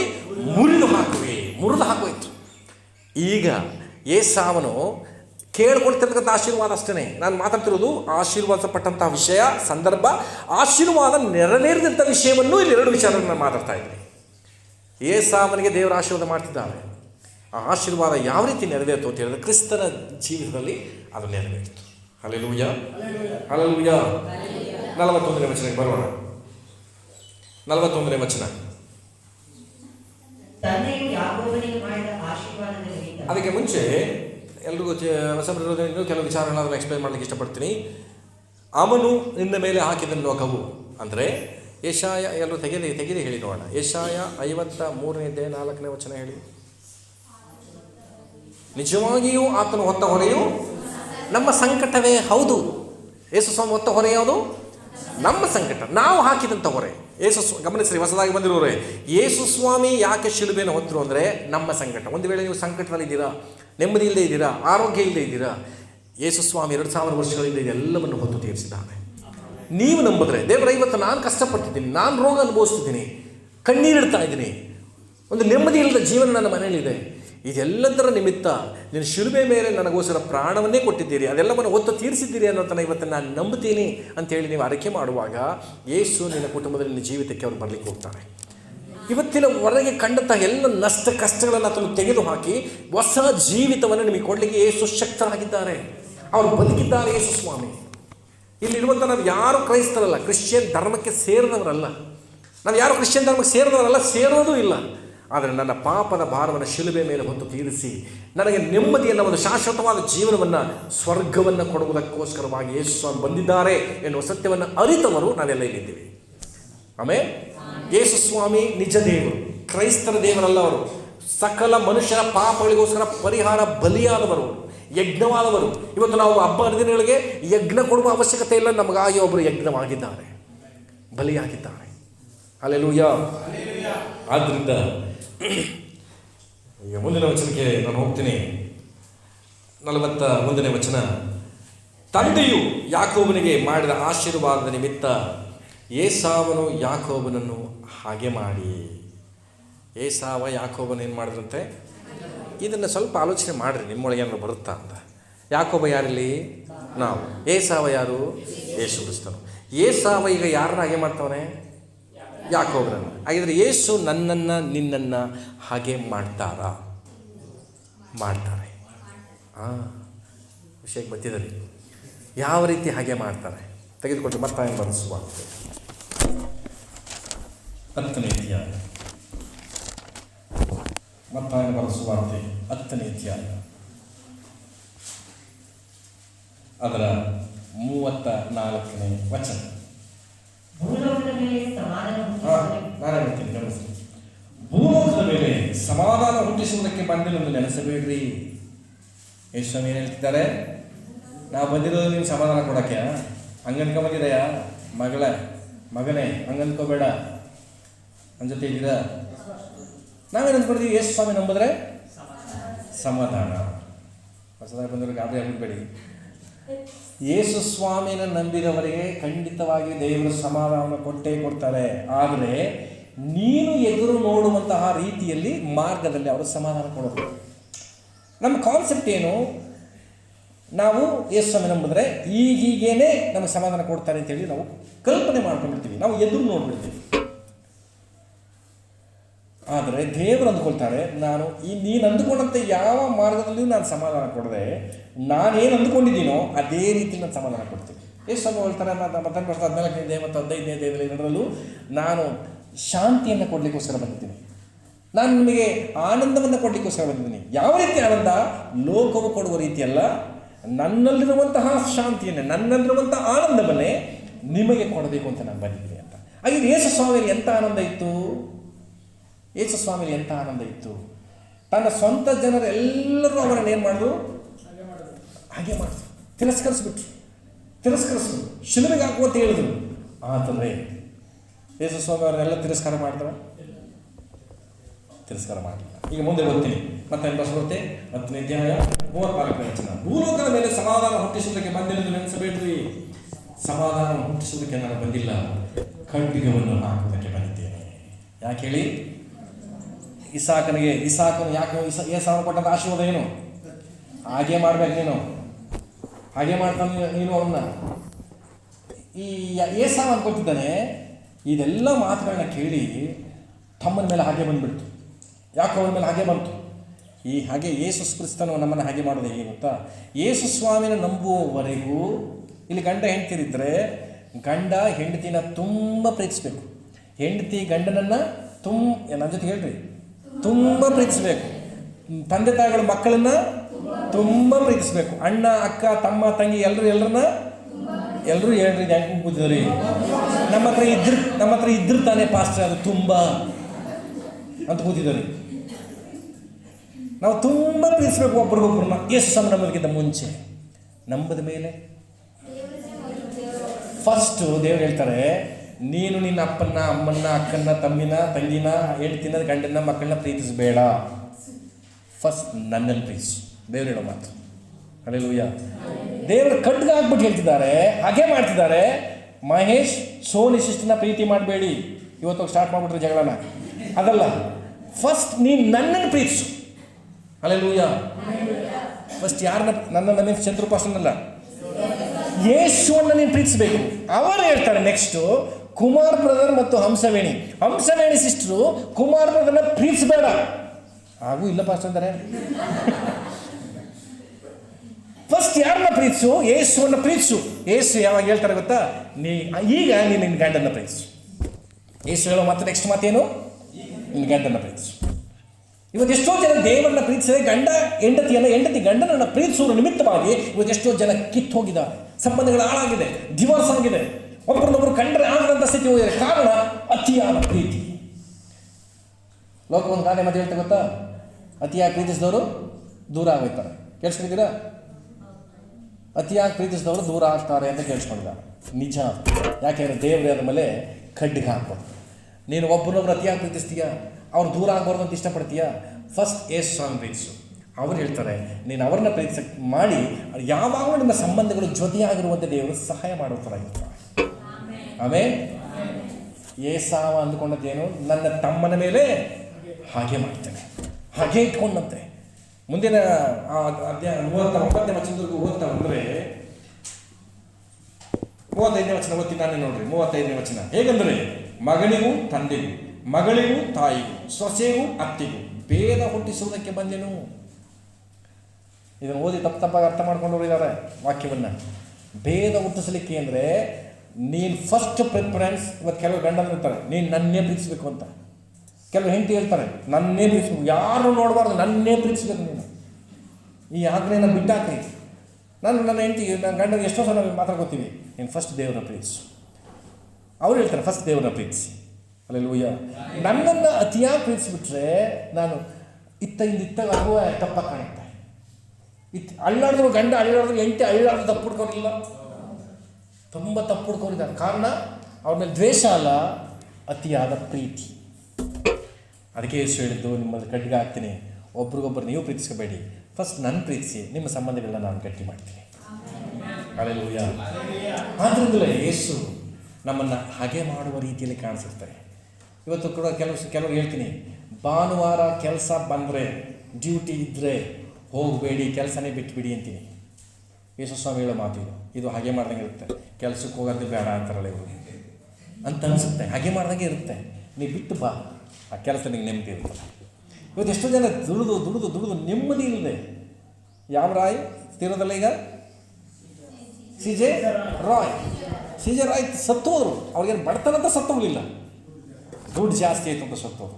ರೈಡ್ ಬರ್ತಾ ಇದ್ದಾರೆ ಅಂತೇಳಿ ಸತ್ತೋದ್ರು. ನಾನು ಹೇಳ್ತೀನಿ, ಭಾನುವಾರ ದುಡಿದು ಸತ್ತೋಗ್ಬೇಡಿ, ಭಾನುವಾರ ರಜಾ ಹಾಕಿ ಬದುಕಬೇಡಿ. ಹಲ್ಲೆಲೂಯಾ. ದೇವರಿಗೆ ಕೊಡುವಂಥ ಸಮಯವನ್ನು ಕೊಡದೆ ನೀನು ಸ್ವಾರ್ಥಕ್ಕೋಸ್ಕರ ನಿನ್ನ ಸಮಯಗಳನ್ನು ಉಪಯೋಗಿಸಿ ನೀನು ಸಾಯಬೇಡ, ನೆಮ್ಮದಿಯನ್ನು ಹಾಳು ಮಾಡ್ಕೋಬೇಡ. ಇವತ್ತು ಎಷ್ಟು ಜನ ನೆಮ್ಮದಿ ಇಲ್ಲದೆ, ಹಣ ಇದೆ, ಇವತ್ತು ಸಂಪಾದನೆ ಜಾಸ್ತಿ ಆದಷ್ಟು ನಮ್ಮ ಕಮಿಟ್ಮೆಂಟ್ ಜಾಸ್ತಿ ಆಗಿಬಿಡುತ್ತೆ. ನನಗೆ 12,000 ಸಂಬಳ ಬರ್ತಿದ್ರೆ, ಅದು ಭಾನುವಾರ ಹೋಗಿ 12,000 ಬರ್ತಿದ್ರೆ ಒಂದು 10,000 ರೂಪಾಯಿ ಕಮಿಟ್ಮೆಂಟ್ ಇರುತ್ತೆ. ಎಕ್ಸ್ಟ್ರಾ OT ಮಾಡಿ 15,000 ಬಂದರೆ 15,000 ಕಮಿಟ್ ಆಗಿಬಿಡ್ತೀವಿ. 3,000 ಉಳಿತಂದ್ರೆ ಯಾರು ನೆಮ್ಮದಿಗಿರಲ್ಲ. 3,000 ಏನ್ ಮಾಡಲಿ ಅಂತ ಹುಡುಕುತ್ತೆ ನಮ್ಮ ಮನಸ್ಸು. ಆದಷ್ಟು ನಮ್ಮ ಸಭೆಯಲ್ಲಿ ಕೆಲವರು ಇದ್ದಾರೆ, ಏನೇ ಬಂದರೂ ಭಾನುವಾರ ದೇವರ ಸಮ್ಮುಖವನ್ನು ಬಿಟ್ಟು ಹೋಗದಿರೋದ್ರಾಗಿದ್ದಾರೆ. ದೇವರಿಗೆ ಕೋಟಿ ಸ್ತೋತ್ರ ಸಲ್ಲಿಸ್ತಾರೆ. ನಾನು ಕೆಲವು ಸಲ ಸ್ತೋತ್ರ ಮಾಡ್ತೀನಿ ಅಂತ ಹೇಳಿದ್ದೀನಲ್ಲ, ಸುಮ್ಮನೆ ಸ್ತೋತ್ರ ಮಾಡಲ್ಲ. ಪೌಲ ಹೇಳ್ತಾನೆ, ಇಂಥವರನ್ನು ನೀವು ನೆನೆಸುವಾಗ, ಇಂಥವರ ಪ್ರೀತಿಯನ್ನು ಕೇಳಿ ನೆನೆಸ್ಕೊಂಡಾಗ ಅಂಥವ್ರ ವಿಷಯ ನಾನು ದೇವರಿಗೆ ಸ್ತೋತ್ರ ಮಾಡಿದೀನಿ ಅಂತ. ಹಾಗೆ ನನ್ನ ಸಭೆಯಲ್ಲಿ ಕೆಲವರು ಕರ್ತರಿಗಾಗಿ ಕೊಡುವಂಥವರಿಗೋಸ್ಕರವಾಗಿ ಒಂದು ವಾರ ಸ್ತೋತ್ರ ಮಾಡ್ತೀನಿ. ನಿಮ್ಗೆ ಯಾರಿಂದ ಸ್ತೋತ್ರವಾಯಿತು? ಕೊಡುವಂಥವರಿಂದ ನಿಮಿತ್ತ. ಯಾರೆಲ್ಲ ಕರ್ತರಿಗಾಗಿ ಸೇವೆ ಮಾಡೋರಾಗಿದ್ದಾರೋ, ಆತ್ಮಗಳಿಗೆ ಸುವಾರ್ಥ ಸಾರೋರಾಗಿದ್ದಾರೋ ಅಂಥವರಿಗೋಸ್ಕರ ಒಂದು ವಾರ ನಾನು ಸ್ತೋತ್ರ ಮಾಡ್ತೀನಿ. ದೇವರೇ, ಈ ವಾರ ನನ್ನ ಜನ ಸುವಾರ್ಥ ಸಾರೋಂಥವ್ರಿಗೋಸ್ಕರ ನಾನು ಸ್ತೋತ್ರ ಸಲ್ಲಿಸ್ತೀನಿ. ಹಲ್ಲೆಲೂಯಾ. ನಾನು ಒಂದಿನ ಸ್ತೋತ್ರ ಮಾಡಿಲ್ಲ. ಯಾವ ಥರ ಸುಮ್ಮನೆ ಬಂದು ಹೋಗೋರಿಗೆಲ್ಲ ಸ್ತೋತ್ರ ಅಂತ ಮಾಡಲಿಲ್ಲ ನಾನು. ಯಾರಿಗೆ? ಸುಮ್ಮನೆ ಬಂದು ಹೋಗುವವರಿಗೋಸ್ಕರ ನಾನು ಸ್ತೋತ್ರ ಮಾಡಿಲ್ಲ. ನಿಮ್ಮಿಂದ ದೇವರಿಗೆ ಸ್ತೋತ್ರ ಉಂಟಾಗಬೇಕಾ ಬೇಡವಾ? ಉಂಟಾಗಬೇಕು. ಒಂದು ಕಾರ್ಯ ಏನಾದರೂ ತೋರಿಸಿ, ನನ್ನ ಸಭೆ ಮೂಲಕ ನನ್ನ ಸೇವಕರು ನನ್ನ ವಿಷಯನ ಕೇಳಿ ದೇವರಿಗೆ ಸ್ತೋತ್ರ ಮಾಡಬೇಕು. ಆಮೇಲೆ ಪೌಲ ಹೇಳ್ತಾನೆ, ನಿಮ್ಮ ನಿಮಿತ್ತವಾಗಿ ನಿಮ್ಮ ಸುದ್ದಿಯನ್ನು ಕೇಳಿದಾಗಿನಿಂದ ನಾನು ಕರ್ತನಿಗೆ ನಾನು ಸ್ತೋತ್ರ ಮಾಡ್ತೀನಿ ಎಂಬುದಾಗಿ ಬರೀತಾನೆ. ಈ ರೀತಿಯಲ್ಲಿ ನಿಮಗೋಸ್ಕರ ನಾನು ಸ್ತೋತ್ರ ಮಾಡಬೇಕು. ಸಮಯಕ್ಕೆ ಸರಿಯಾಗಿ ಪ್ರತಿ ವಾರ ತಪ್ಪದೆ ಬರ್ತಾರಲ್ಲ ಸ್ವಾಮಿ, ಅಂಥವ್ರಿಗಾಗಿ ಸ್ತೋತ್ರ ಮಾಡ್ತೀನಿ. ಹಲ್ಲೆಲೂಯಾ. ಕರ್ತನ ಭೋಜನವನ್ನು ಮಾನ್ಯವೆಂಬುದಾಗಿ ಎಣಿಸುವಂಥವರಿಗೋಸ್ಕರವಾಗಿ ನಾನು ಸ್ತೋತ್ರ ಮಾಡ್ತೀನಿ. ದೂರದಿಂದ ಪ್ರಯಾಣ ಮಾಡಿ ತಪ್ಪದೆ ಬರುವಂಥವರಿಗೋಸ್ಕರ ನಾನು ಸ್ತೋತ್ರ ಮಾಡ್ತೀನಿ. ಸೌರ ಮಹೇಶ್ ಮಹಾದೇವರ ತುಂಬ ದೂರದಿಂದ ಪ್ರತಿ ವಾರ ತಪ್ಪದೆ ಬರ್ತಿದ್ದಾರೆ. ಸೌರ ವಿವೇಕ್ ಮೈಸೂರಿಂದ ತಪ್ಪದೆ ಬರ್ತಿದ್ದಾರೆ. ಇಲ್ಲ ಅಂತ ಹೇಳ್ತಾರೆ. ರಾಜೇಶ್ ಅವರು ತುಂಬ ದೂರದಿಂದ ಬರ್ತಿದ್ದಾರೆ. ಇಂಥವರಿಗಾಗಿ ನಾನು ದೇವರಿಗೆ ಸ್ತೋತ್ರ ಮಾಡ್ತೇನೆ. ಹೆಸರು ಹೇಳಿದೆ ಇರ್ಬೋದು, ತುಂಬ ಜನ ದೂರದಿಂದ ಬರ್ತಿದ್ದೀರಿ, ಅಂಥವರಿಗಾಗಿ ಸ್ತೋತ್ರ. ಈ ರೀತಿಯಲ್ಲಿ ನಮ್ಮ ಸ್ತೋತ್ರ ಮಾಡೋದಕ್ಕೆ ಯಾವುದಾದ್ರೂ ಒಂದು ಕಾರ್ಯವನ್ನು ನಾವು ತೋರಿಸ್ಕೊಡ್ಬೇಕು ಸ್ವಾಮಿ. ಹಲ್ಲೆಲೂಯಾ. ನಾನು ಯಾವ್ದ್ರ ಬಗ್ಗೆ ಮಾತಾಡ್ತಾ ಇದ್ದೀನಿ? ದೇವರು ಏಸಾವನ ಬಗ್ಗೆ ಹೇಳ್ತಿದ್ದಾರೆ, ಹಾಕೆಯನ್ನು ಇಟ್ಟುಕೊಂಡನೆಂಬುದಾಗಿ ನೋಡ್ತೀವಿ. 41ನೇ ವಚನದಲ್ಲಿ ಈಗ 21ನೇ ಅಧ್ಯಾಯ ಬರೋಣ. 27ನೇ ಅಧ್ಯಾಯ, ಆದಿಕಾಂಡ 27ನೇ ಅಧ್ಯಾಯ. ಯಾಕೋ ಈ ಅಧ್ಯಾಯ ಮುಗಿತಾನೆ ಇಲ್ಲ. ನಾನು ಮುಗಿಸ್ಬಿಡಮೋ ಅಂತೀನಿ, ಮುಗಿತಾನೆ ಇಲ್ಲ. ಒಂದು ವಚನ ಮುಂದೆ ಹೋಯ್ತಾನೆ ಇಲ್ಲ. ಆಶೀರ್ವಾದ ವರ್ಷಕ್ಕೆ ನೋಡೋಣ ಏನು ಕೊಡ್ತಾರೆ ದೇವರು ಅಂತ. 41ನೇ ವಚನ. ತಂದೆಯು ಯಾಕೋಬನಿಗೆ ಮಾಡಿದ ಆಶೀರ್ವಾದ ನಿಮಿತ್ತ ಏಸಾವನು ಯಾಕೋಬನನ್ನು ಹಗೆ ಮಾಡಿ ತನ್ನ ಮನಸ್ಸಿನೊಳಗಂತ ಗೊತ್ತಂತೆ. ಹಾಗೆ ಮಾಡ್ತಿದ್ದ ನಿಜ. ಇದೊಂದು ಅಭ್ಯಾಸ ಮಾಡಿರಿ. ಯಾರ ಮೇಲಾದರೂ ಹಾಗೆ ಇದೆಯಾ ತಕ್ಷಣ ಅದನ್ನ ತೋರಿಸ್ಬಿಡ್ಬೇಡಿ, ಮನಸ್ಸಲ್ಲಿಟ್ಕೊಳ್ಳಿ. ಯಾಕೆ ಫಾಸ್ಟ್ ಹಿಂಗೆ ಕೊಡ್ತಾ ಇದ್ದಾರೆ? ಕೋಪ ಹಾಗೆ ಅಂತ ಕೆಲವೊಂದ್ಸಲ ಕೋಪ ಬರುತ್ತೆ. ಈಗ ನಾನು ಸ್ಕೂಲ್ಗೆ ಹೋಗ್ತೀನಿ, ಮಕ್ಕಳು ರಿಸಲ್ಟ್ ನೋಡ್ತೀನಿ, ಮಾರ್ಕ್ಸ್ ಕಾರ್ಡ್ ಇಸ್ಕೊತೀನಿ. ಮಾರ್ಕ್ಸ್ ಕಾರ್ಡ್ ನಾನು ಎದುರು ನೋಡೋದಷ್ಟಿಲ್ಲ, ಸ್ಕೋರು ಕಮ್ಮಿ. ಈಗ ಮನಸ್ಸಿಗೆ ತಗೊಂಡ್ಬಿಟ್ರೆ ಯಾವ ಸ್ನೇಹಿತರಿದ್ದಾರೆ, ಅವ್ರ ಫ್ರೆಂಡ್ಸ್ ಇದ್ದಾರೆ, ಅವ್ರ ಟೀಚರ್ ಇದ್ದಾರೆ ನೋಡಲ್ಲ, ಸಿಕ್ಕದು ತಗೊಂಡು ಬಾರಿಸ್ಬಿಡ್ತೀನಿ. ಮಕ್ಕಳಿಗೆ ಇಷ್ಟು ಫೀಸ್ ಕಟ್ಟಿದ್ನಲ್ಲ, ಇಷ್ಟೊಂದು ಪ್ರಯಾಸ ಪಟ್ಟು ಕಳಿಸಿದ್ನಲ್ಲ ನಿನ್ನ ಅಂಥೇಳಿ ಮಕ್ಕಳನ್ನ ಹೆಚ್ಚಾಗಿ ದಂಡಿಸ್ಬಿಡ್ಬೇಕಾಗತ್ತೆ. ಆ ಕೋಪನ ಏನು ಮಾಡಬೇಕು ಗೊತ್ತಾ? ಮನಸ್ಸಲ್ಲಿ ಇಟ್ಕೋಬೇಕು, ಮನೆಗೆ ಬರಬೇಕು. ಪುನಃ 7 ದಿನ ಮನೆ ಬಿಟ್ಟು ಈಚೆಗೆ ಹೋಗಿದ್ದು ಬರಬೇಕು. ಹಾಗೆ ಮನಸ್ಸಿನ ಕೋಪ ಏನಾಗುತ್ತೆ ಗೊತ್ತಾ? 7 ದಿನ ಆದರೆ ಕಮ್ಮಿ ಆಗುತ್ತೆ. ಆಗ ಒಂದು ಕೋಲ್ ತಗೊಂಡು ಕೂತ್ಕೋಬೇಕು. ಯಾಕೆ ಸ್ಕೋರ್ ಕಮ್ಮಿ ತಗದೆ ಅಂತ. 10 ಬೀಳೋ ಬದಲು 2 ಬಿದ್ದಂಥ ಮಗುಗೆ. ಅರ್ಥ ಆಗ್ತಿದೆಯಾ? ಒಂದು ಕೋಪ ಬಂತು ಅಂತೇಳಿ ಮಕ್ಕಳನ್ನು ಬಂದು ಕೋಪದಲ್ಲಿ ದಂಡಿಸಿ ಬಿಡುವಂಥದ್ದು ತುಂಬ ಕೆಟ್ಟದಾಗ್ತದೆ. ಆ ಕೋಪವನ್ನು ಮನಸ್ಸಲ್ಲಿ ಇಟ್ಕೊಂಡು ಸ್ವಲ್ಪ ಟೈಮ್ ಕೊಡ್ರಿ ಅದಕ್ಕೆ. ಇವತ್ತು ಅಕ್ಕಪಕ್ಕದವ್ರು ಅಷ್ಟೇ, ಏನಾದರೂ ಜಗಳಕ್ಕೆ ಬಂದರು ಅಂದ ತಕ್ಷಣ ಕೋಪ ಮಾಡ್ಕೊಂಡು ಈಚೆಗೆ ಬಂದು ಮಾತಾಡ್ಬಿಡ್ಬೇಡಿ. ವೆಯ್ಟ್ ಮಾಡಿ ಸಮಾಧಾನ ತಂದು ಕೊಡಿ. ಪಕ್ಕದಲ್ಲಿ ನೋಡಿ ಕೇಳ್ರಿ, ಯಾರು ಕೋಪ ತರಿಸಿದ್ರೆ ನಿಧಾನ ಮಾಡಿ ಕೋಪ ಮಾಡ್ಕೋತೀರ ಅಂತ, ನಿಧಾನಿಸಿ ಕೋಪ ಮಾಡ್ಕೋತೀರ ಅಂತ. ಯಾಕೋಬ 1:19 ಏನು ಹೇಳ್ತದೆ ಹೇಳಿ? ನೀವು ಕೋಪಿಸಿಕೊಳ್ಳುವುದರಲ್ಲಿ, ಯಾಕೋಬ 1:19 ಹೇಳ್ತದೆ, ನೀವು ಕೋಪಿಸಿಕೊಳ್ಳುವುದರಲ್ಲಿ ಹೆಂಗಿರಬೇಕು? ಈಗ ಕೇಳಿ, ಕೋಪಿಸ್ಕೊಳ್ಳೋದು ನಿಧಾನವಾಗಿದ್ದಾರೆ ಅಂತ ಕೇಳಿ. ಹಂಸವೇಣಿ ಸಿಸ್ಟರ್, ಕೋಪಿಸ್ಕೊಳ್ಳೋದ್ರಲ್ಲಿ ಹೆಂಗಿದ್ದೀರಿ? ಪುಷ್ಪ, ಕೋಪಿಸ್ಕೊಳ್ಳೋದು ಹೆಂಗಿದ್ದೀರಿ? Fast, good. ಮಧುಶ್ರೀ, ಕೋಪಿಸ್ಕೊಳ್ಳೋದ್ರಲ್ಲಿ ಹೆಂಗಿದ್ದೀರಿ? ಫಾಸ್ಟ್, ಗುಡ್, ಸೂಪರ್, ಒಳ್ಳೆ ಆನ್ಸರ್. ಸುಜಾತ ಸಿಸ್ಟರ್, ಕೋಪಿಸ್ಕೊಳ್ಳೋದ್ರಲ್ಲಿ ಹೆಂಗಿದ್ದೀರಿ? Non stop, fast, express. Hallelujah. ಕೋಪಿಸಿಕೊಳ್ಳುವುದರಲ್ಲಿ. ರುಕ್ಮಿಣಿ ಸಿಸ್ಟರ್, ಬಾಡಿ ಸ್ಟ್ರೆಂತ್ ಇಲ್ದರು ಕೋಪಿಸ್ಕೊಳ್ಳೋದ್ರಲ್ಲಿ ಸ್ಟ್ರೆಂತ್ ಯಾತಕ್ಕೆ ಪಾಸ್ಟ್ರೆ? ಕೋಪಿಸ್ಕೊಳ್ಳೋದ್ರಲ್ಲಿ ನಾನು ನಾನ್ ಸ್ಟಾಪ್ ಗಾಡಿ ಥರ ಹೋಗ್ತಿರ್ತೀನಿ. ಹಲ್ಲೆಲೂಯಾ. ಕೋಪಿಸ್ಕೊಳ್ಳೋದು ಹೆಂಗಿರಬೇಕು? ನಿಧಾನವಾಗಿರಬೇಕು. ಅದರ ಅರ್ಥ ಏನು? ಮನಸ್ಸಲ್ಲಿ ಇಟ್ಕೊಂಡು ತಡ ಮಾಡಿರಿ, ವೆಯ್ಟ್ ಮಾಡಿರಿ. ಆ ಕೋಪನ ಅಂದಾಗೆ ತೋರಿಸಿ ನಿಮ್ಮನ್ನು ವೇದನೆ ಪಡಿಸೋಕೆ ಬಿಟ್ಬಿಡ್ಬೇಡ್ರಿ. ಏಸಾವನ ಒಳ್ಳೆ ಗುಣ ನೋಡ್ರಿ. ಆ ಏಸಾವ ಯಾರಿಗೆ ಹೋಲಿಕೆ? ಯೇಸು ಸ್ವಾಮಿ ಏನು ಮಾಡ್ತಾರೆ ಗೊತ್ತಾ? ನಿಮ್ಮ ವಿಷಯದಲ್ಲಿ ಕೋಪ ಬಂದರೆ ಏನು ಮಾಡ್ತಾರೆ ಗೊತ್ತಾ? ನೋಡಮ್ಮ ತಡ. ಯೇಸು ಸ್ವಾಮಿ ಕೋಪ ಬಂದಾಗೆ ಬಿಟ್ಬಿಟ್ರೆ ಆ ಗಳಿಗೆಲ್ಲಿ ಬೆಂಕಿ ಇಳಿಸ್ಬಿಡ್ತಾರೆ ನಿನ್ನ ಮೇಲೆ. ಸುಟ್ಟು ಹೋಗು ಮಗಳೇ ಅಂತ. ಯೇಸು ಸ್ವಾಮಿ ಕೋಪ ತರಲ್ವ ನಾವು ದೇವರಿಗೆ? ಕೋಪ ತರುವಂಥ ಕಾರ್ಯಗಳಿದೆ ನಮ್ಮಲ್ಲಿ. ಆದರೂ ಯಾಕೆ ನಮ್ಮನ್ನು ಸಹಿಸ್ಕೊತಾರೆ ಅಂದರೆ, ಕೋಪಿಸುವುದರಲ್ಲಿ ಅವನು ನಿಧಾನ ಮನಸ್ಸಿಟ್ಕೋತಾರೆ. ನೋಡೋಣ, ಬಂದು ನನಗೆ ಅವನು ಕ್ಷಮೆ ಕೇಳ್ತಾನೆ, ಸರಿಪಡಿಸ್ಕೊತಾನೆ ಅಂತ ವೆಯ್ಟ್ ಮಾಡ್ತಾರೆ. ಏಸಾವ ಏನು ಮಾಡ್ತಾನೆ? ಮನಸ್ಸಿನಲ್ಲಿ ಇಟ್ಕೊಂಡು ಹೋಗ್ತಾನೆ. ಮನಸ್ಸಿನೊಳಗೆ ಇಟ್ಕೊಂಡು ಏನು ಅಂದ್ಕೋತಾ ಇದ್ದಾನೆ ಗೊತ್ತಾ? ಈಗ ಏನು ಅಂದ್ಕೋತಿದ್ದಾನೆ ಗೊತ್ತಾ? ಗಮನಿಸ್ರಿ, ಮುಂದೆ ಓದ್ತೀನಿ, ಗಮನಿಸ್ರಿ. 41ನೇ ವಚನ. ಮನಸ್ಸಿನೊಳಗೆ ತಂದೆಗೋಸ್ಕರ ದುಃಖಿಸುವ ಕಾಲ ಸಮೀಪಿಸಿತು. ಯಾರಿಗೋಸ್ಕರ?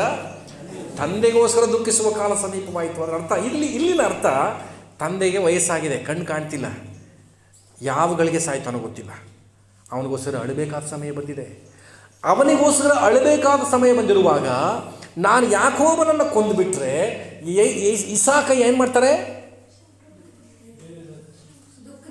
ಇನ್ನೂ ದುಃಖ ಪಟ್ಟುಬಿಡ್ತಾನೆ. ನನ್ನಪ್ಪ ಈಗಲೇ ನನ್ನ ಆಶೀರ್ವಾದ ಕಳ್ಕೊಂಡ್ಬಿಟ್ಟಿದ್ದೀನಿ, ಆಮೇಲೆ ಇನ್ನೊಂದು ನನ್ನ ತಮ್ಮನ್ನ ಕೊಂದುಬಿಟ್ನಲ್ಲ ಅಂತ ನಮ್ಮ ಅಪ್ಪ ಏನಾದ್ರು ಶಾಪ ಹಾಕ್ಬಿಟ್ರೆ ಭಯ ಮನಸ್ಸಿನೊಳಗೆ ಅನ್ಕೋತಿದ್ದಾನೆ.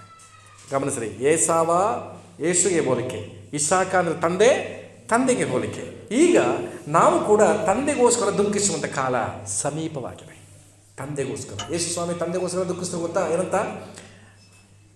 ಏಲಿ ಏಲಿ ಲಮ ಸಬಕ್ತಾನಿ ಅಂದರೆ ಇದು ಯಾರಿಗೋಸ್ಕರ ದುಃಖಪಟ್ಟದ್ದು ಹೇಳಿ ನೋಡೋಣ. ಯಾರಿಗೋಸ್ಕರ ದುಃಖಪಟ್ಟದ್ದು? ಇವತ್ತು ಉದಾಹರಣೆಗೆ ನಾನು ಮಕ್ಕಳನ್ನ ಕರ್ಕೊಂಡು ಹೋಗ್ತೀನಿ, ಮಧ್ಯದಾರಲ್ಲಿ ಬಿಟ್ಬಿಟ್ಟು ಬಂದುಬಿಡ್ತೀನಿ.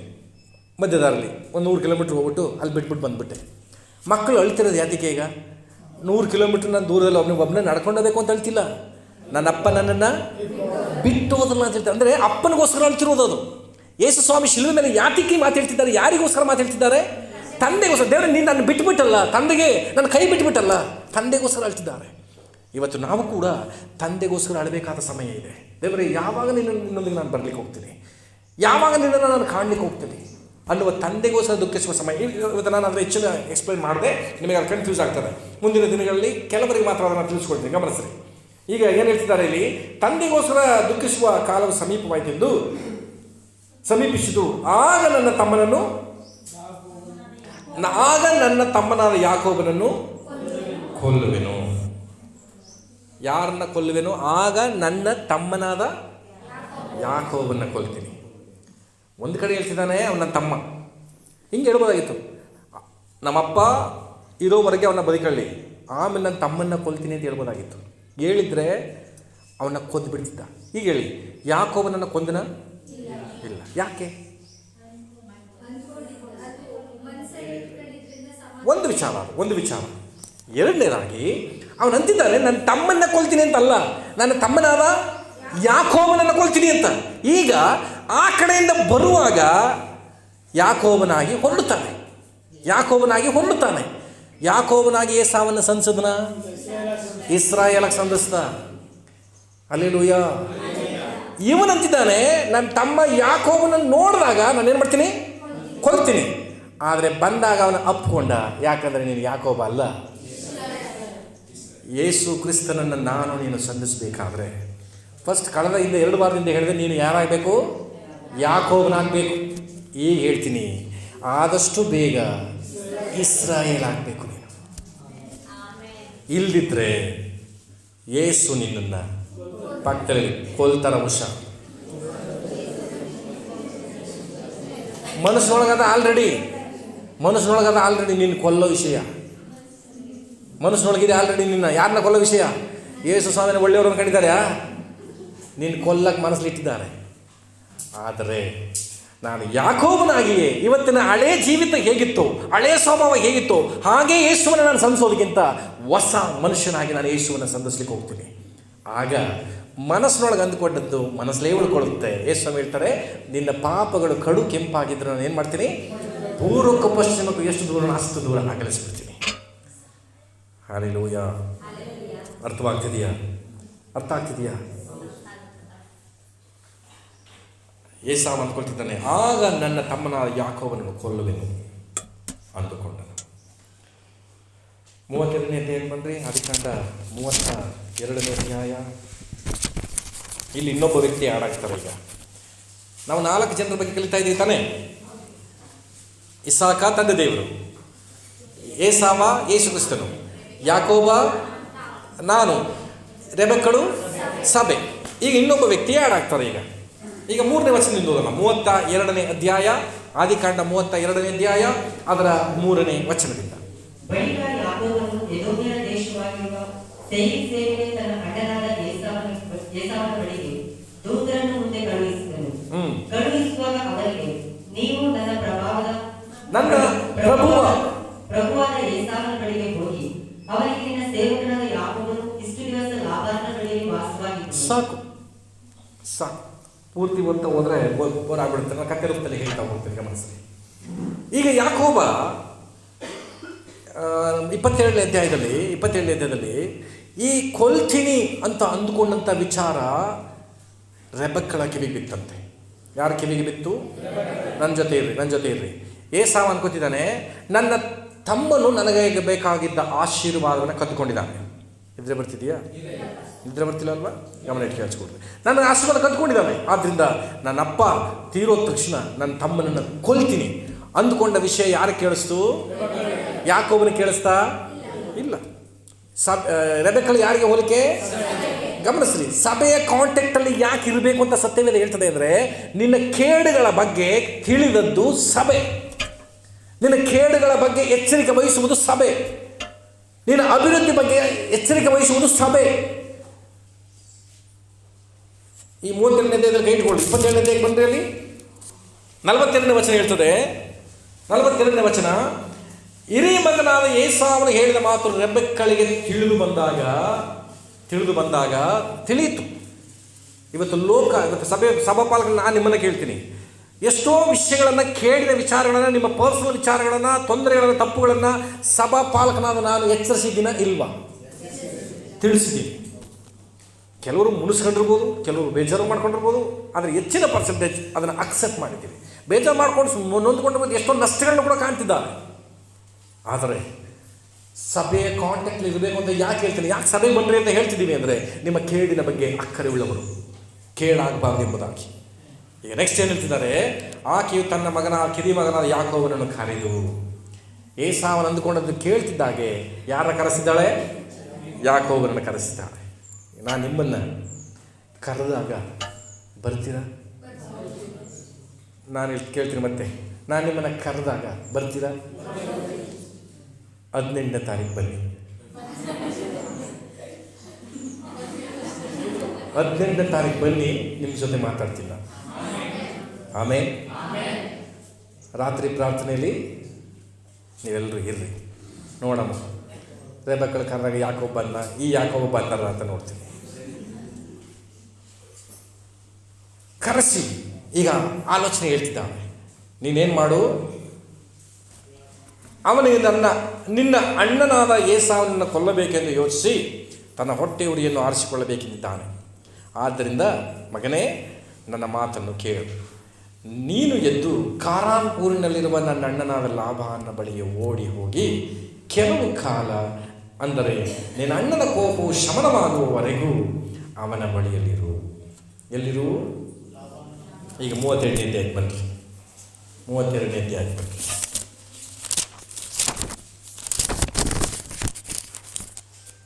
ಸಭೆ ಹೇಳ್ತಾ ಇದೆ ಅಣ್ಣನ ಮನೆಗೆ ಹೋಗುವಂತ. ಲಾಭಾನ ಯಾವುದಕ್ಕೆ ಇಲ್ಲಿ ಹೋಲಿಕೆ ಅಂದರೆ ಲೋಕಕ್ಕೆ ಹೋಲಿಕೆ ಆಗಿದ್ದಾನೆ. ಲೋಕಕ್ಕೆ ಹೋಲಿಕೆ. ಸ್ವಾಮಿ ನಂಬಿರ್ಬೋದು, ನೀನು ರಕ್ಷಣೆಗೂ ಬಂದಿರ್ಬೋದು, ದೀಕ್ಷಾ ಸ್ಥಾನ ತಗೊಂಡಿರ್ಬೋದು, ಸಭೆಗೂ ಬಂದಿರ್ಬೋದು. ಆದರೆ 12 ಗಂಟೆ 1 ಗಂಟೆ ಆಗ್ತಿದ್ದಾಗೆ ನಾನು ಎಲ್ಲರನ್ನೂ ಕಳಿಸ್ತೀನಿ, ಅಣ್ಣನ ಮನೆಯಲ್ಲ ಲಾಭಾನ ಮನೆಗೆ ಹೋಗಿ ನೀವು. ಅಂದರೆ ನಿಮ್ಮ ಮನೆಗಳಿಗೆ ಈ ಲೋಕದಲ್ಲಿ ಏನು ಮಾಡಿ ಬದುಕಿ ಹೋಗಿ. ಇಲ್ಲೇ ಲೋಕದಲ್ಲಿ ಬದುಕಬೇಕು, ನಾವು ಲೋಕದಲ್ಲಿ ಇರಬೇಕು. ಲೋಕದಲ್ಲಿ ನಾವು ಕೆಲವು ಕಾಲ ಇನ್ನೂ ಇರಬೇಕು. ಎಲ್ಲಿವರೆಗೆ ಗೊತ್ತಾ? ಅಣ್ಣನ ಕೋಪ ಶಮನವಾಗುವವರೆಗೂ. ಅಣ್ಣನ ಕೋಪ ಶಮನ ಆಗೋದು ಯಾವಾಗ ಹೇಳಿ? ನೀನು ಬದುಕ್ತಾ ಈ ಲೋಕದಲ್ಲಿ ಜೀವಿಸ್ತಾ ಕೆಟ್ಟ ಜನರ ಮಧ್ಯೆ ಬದುಕ್ತಾ ನೀನು ಯಾಕೋಬನಾಗಿರುವಂತಹ ಸ್ವಭಾವ ಹೋಗಿ ಇಸ್ರಾಯೇಲನಾಗಿ ಬದಲಾಗಬೇಕು. ನೀನು ಅಲ್ಲಿವರೆಗೂ ನೀನೆಲ್ಲಿರಬೇಕು? ಲೋಕದಲ್ಲೇ ಇರಬೇಕು. ಹಲ್ಲೆಲೂಯಾ. ಯಾಕೆ ನಿನ್ನ ಲೋಕದಲ್ಲಿ ಬಿಟ್ಟಿದ್ದಾರೆ ದೇವರು? ನೀನು ಯಾಕೋಬ, ಅದಕ್ಕೆ ನೀನು ಇಸ್ರಾಯೇಲ್ ಆಗಬೇಕು, ಅದಕ್ಕೋಸ್ಕರ. ಅಣ್ಣನ ಕೋಪ ಶಮನವಾಗಬೇಕು, ಅದಕ್ಕೋಸ್ಕರ. ಮತ್ತೆ ಹೇಳ್ತೀನಿ, ಯಾಕೆ ಈ ಭೂಮಿ ಮೇಲೆ ಬದುಕಿದೆಯಾ? ನಿನ್ನ ಇಸ್ರಾಯೇಲ್ ಆಗಿ ಬದಲಾಗಲಿಕ್ಕೆ, ಅಂದರೆ ನಿನ್ನ ಸ್ವಭಾವಗಳು ಬದಲಾಗಲಿಕ್ಕೆ. ಇವತ್ತು ನಾನು ಇನ್ನೂ ಬದುಕಿದ್ದೀನಿ ಅಂತ ಹೇಳಿದ್ರೆ ದೇವರು ನನ್ನ ಮೆಚ್ಚಿಬಿಟ್ರೆ ಅದಕ್ಕೆ ಬದುಕ್ಸಾರ ಅಂತಲ್ಲ. ನಾನು ಕೋಪದಲ್ಲಿದ್ದೀನಿ, ಬೇಗ ಏನಾದ್ರು ಅಲ್ಲಿಗೆ ಬಂದು ನೀನು ನನ್ನ ಮುಖ ತೋರಿಸ್ಬಿಟ್ರೆ ಆಲ್ರೆಡಿ ಏನು ಅಂದ್ಕೊಂಡಿದ್ದಾರೆ? ಓದ್ಬಿಡ್ತೀನಿ ಅಂತ. ನೀ ಆದಷ್ಟು ಬೇಗ ಬಂದು ನೀ ಮುಖ ತೋರಿಸ್ಬೇಡ. ಕೆಲವರು ಸಾಯಕ್ಕೆ ಇಷ್ಟಪಡೋರೆ ಹೋಗಿಬಿಟ್ಟರಿ ಕಾಯ್ಕಂದ್ರೆ ಅಲ್ಲಿ ಸಾಯಕ್ಕೆ ಇಷ್ಟಪಡಬೇಡಿ. ಅಯ್ಯೋ ಯಾತಿಕಾರ ಬದುಕಿ ನಾನು ಸತ್ತೋಯ್ತೀನಿ, ನಾನು ಸೂಸೈಡ್. ನೀ ಸತ್ತುಗಿತ್ತು ಹೊಟ್ಟೋದ್ರೆ ಅಲ್ಲಿಗೆ ಅಲ್ಲಿ ಸರಿಯಾಗಿ ಸಿಗಕತ್ತೀಯ ಅಣ್ಣನ ಜೊತೆಗೆ. ಅವನು ಹೆಂಗೆ ಬದುಕಿದ್ದಾನಂತೆ, ಹೆಂಗೆ ಜೀವಿಸ್ತಿದ್ದಾನಂತೆ? ಕತ್ತಿಯೊಂದಿಗೆ ನಿಂತಾನೆ, ಕತ್ತಿಯೊಂದಿಗಿದ್ದಾರೆ ದೇವರಲ್ಲಿ. ನಿನ್ನ ಸಂಹರಿಸಿಬಿಡ್ತಾರೆ. ಅವರಾಗಿದ್ದು ಬಂದು ನೋಡೋವರೆಗೆ, ಅವರಾಗಿದ್ದು ಸಮಯ ಕೊಡೋವರೆಗೆ ನೀನು ಕಾದಿರು. ಇಲ್ಲಿ ಏನು ಹೇಳ್ತೀವಿ? 32ನೇ ಅಧ್ಯಾಯಕ್ಕೆ ಬಂದರೆ ಈಗ ಸೇವಕ ದಾಸರನ್ನು ಕಳಿಸ್ತಿದ್ದಾನಂತೆ. ದೂತರನ್ನು ಕಳುಹಿಸಿ ಅಣ್ಣನ ಬಳಿಗೆ ಕಳಿಸ್ತಿದ್ದಾನೆ. ದೂತರನ್ನು ಕಳಿಸಿ ನೀನು ನನ್ನ ಬಗ್ಗೆ ಇನ್ಫಾರ್ಮೇಷನ್ ಕೊಡು. ಯಾರಿಗೆ? ಏಸಾವನಿಗೆ. ಕನ್ಫ್ಯೂಸ್ ಮಾಡ್ತಿದ್ದೀನ? ಏಸಾವ ಊರ್ಲಿದ್ದಾನೆ, ಯಾಕೋಬ ಬರ್ತಿದ್ದಾನೆ. ಬರುವಾಗ ಯಾಕೋಬ ಏಸಾವನ ಬಳಿಗೆ ಕೆಲವು ದೂತರನ್ನು ಕಳಿಸ್ತಿದ್ದಾನೆ. ಏನಂತ? ಒಂದು ಇನ್ಫಾರ್ಮೇಶನ್ ಕಳಿಸ್ತಿದ್ದಾನೆ, ಜೊತೆಗೆ ಸಾಕ್ಷಿ ಹೇಳಿಸ್ತಿದ್ದಾನೆ. ಏನಂತ ಓದ್ತೀನಿ ನೋಡ್ರಿ, 4ನೇ ವಚನ. ನೀವು ನನ್ನ ಪ್ರಭುವಾದ ಏಸಾವನ ಬಳಿಗೆ ಹೋಗಿ ಅವನಿಗೆ, ನಿನ್ನ ಸೇವಕನಾದ ಯಾಕೋಬನು ಇಷ್ಟು ದಿವಸ ಲಾಬಾನನ ಬಳಿಯಲ್ಲಿ ವಾಸವಾಗಿದ್ದನು. ಅವನಿಗೆ ಎತ್ತು, ಕತ್ತೆ ಮುಂತಾದ ಪಶುಗಳು, ಹಿಂಡುಗಳು, ದಾಸದಾಸಿ ಜನವು ಉಂಟಾದವು. ತಮ್ಮ ದಯವಿರಬೇಕೆಂದು ಪ್ರಭುಗಳಿಗೆ ತಿಳಿಸುವುದಕ್ಕೆ ನಮ್ಮನ್ನು ಕಳುಹಿಸಿದ್ದಾನೆಂದು ಹೇಳಿರಿ ಅಂತ ಯಾಕೋಬ ದೂತರನ್ನು ಕಳುಹಿಸಿ ಇಸಾಕನಿಗೆ ಏಸಾವನಿಗೆ ಹೇಳಿಸಿದ್ದಾನೆ. ಏನಂತ? ನಾನು ಲೋಕದಲ್ಲಿ ಬದುಕಿದ್ದೆ, ಲಾಭಾನ ಮನೆಯಲ್ಲಿದ್ದೆ, ಅಲ್ಲಿ ಟೈಮ್ ಟು ಟೈಮ್ ಡ್ಯೂಟಿಗೆ ಹೋಗಿದ್ದೆ, ತಿಂಗಳು ಸಂಬಳ ತಗೊಂಡೆ, ಮನೆಗೆಲ್ಲ ಫ್ರಿಡ್ಜ್ ತಂದೆ, TV ತಂದೆ, ಗಾಡಿ ತಗೊಂಡೆ, ಕಾರ್ ತಗೊಂಡೆ, ಇದೆಲ್ಲ ಮಾಡಿದೆ ಸ್ವಾಮಿ ಲೋಕದಲ್ಲಿ ಇದ್ಕೊಂಡು. ಆದರೆ ಈಗ ನಿನ್ನ ದಯೆ ಅವನಿಗೆ ಬೇಕಂತೆ. ಇದೆಲ್ಲ ಸಂಪಾದನೆ ಮಾಡೋದು ಗಮನಿಸ್ರಿ, ಲೋಕದ ಪ್ರತಿಯೊಂದೊಂದು ಕಾರ್ಯಗಳನ್ನು ಸಂಪಾದಿಸುವುದು ದೇವರ ಬಳಿಯಲ್ಲಿ ದಯೆ ಹೊಂದ್ಕೋಬೇಕು. ಬೈಬಲ್ ಇರ್ತದೆ, ಲೋಕದ ಪಾಲಿಗೆ ಸತ್ತವರ ನಾವು, ಹೌದಾ? ಎಲ್ಲಿರ್ತದೆ ಅದು? ಕೊಲೊಸೆ 3:3 ವರ್ಷ ಇರ್ತದೆ, ನೀವು ಸತ್ತೀರಲ್ಲ ಅಂತ ವಾಕ್ಯ ಇರ್ತದೆ. ಗಮನಿಸಿ, ನಾವು ಲೋಕದ ಪಾಲಿಗೆ ಸತ್ತವರು. ಲೋಕದ ಪಾಲಿಗೆ ಸತ್ತಿದ್ರೆ ಲೋಕದಲ್ಲಿ ವಸ್ತುಗಳನ್ನ ಕೂಡಿಟ್ಕೋಬಹುದಾ? ಕೂಡಿಟ್ಕೋಬಾರ್ದು ನಾವು. ಆದರೂ ಏನು ಮಾಡ್ಕೋತೀವಿ?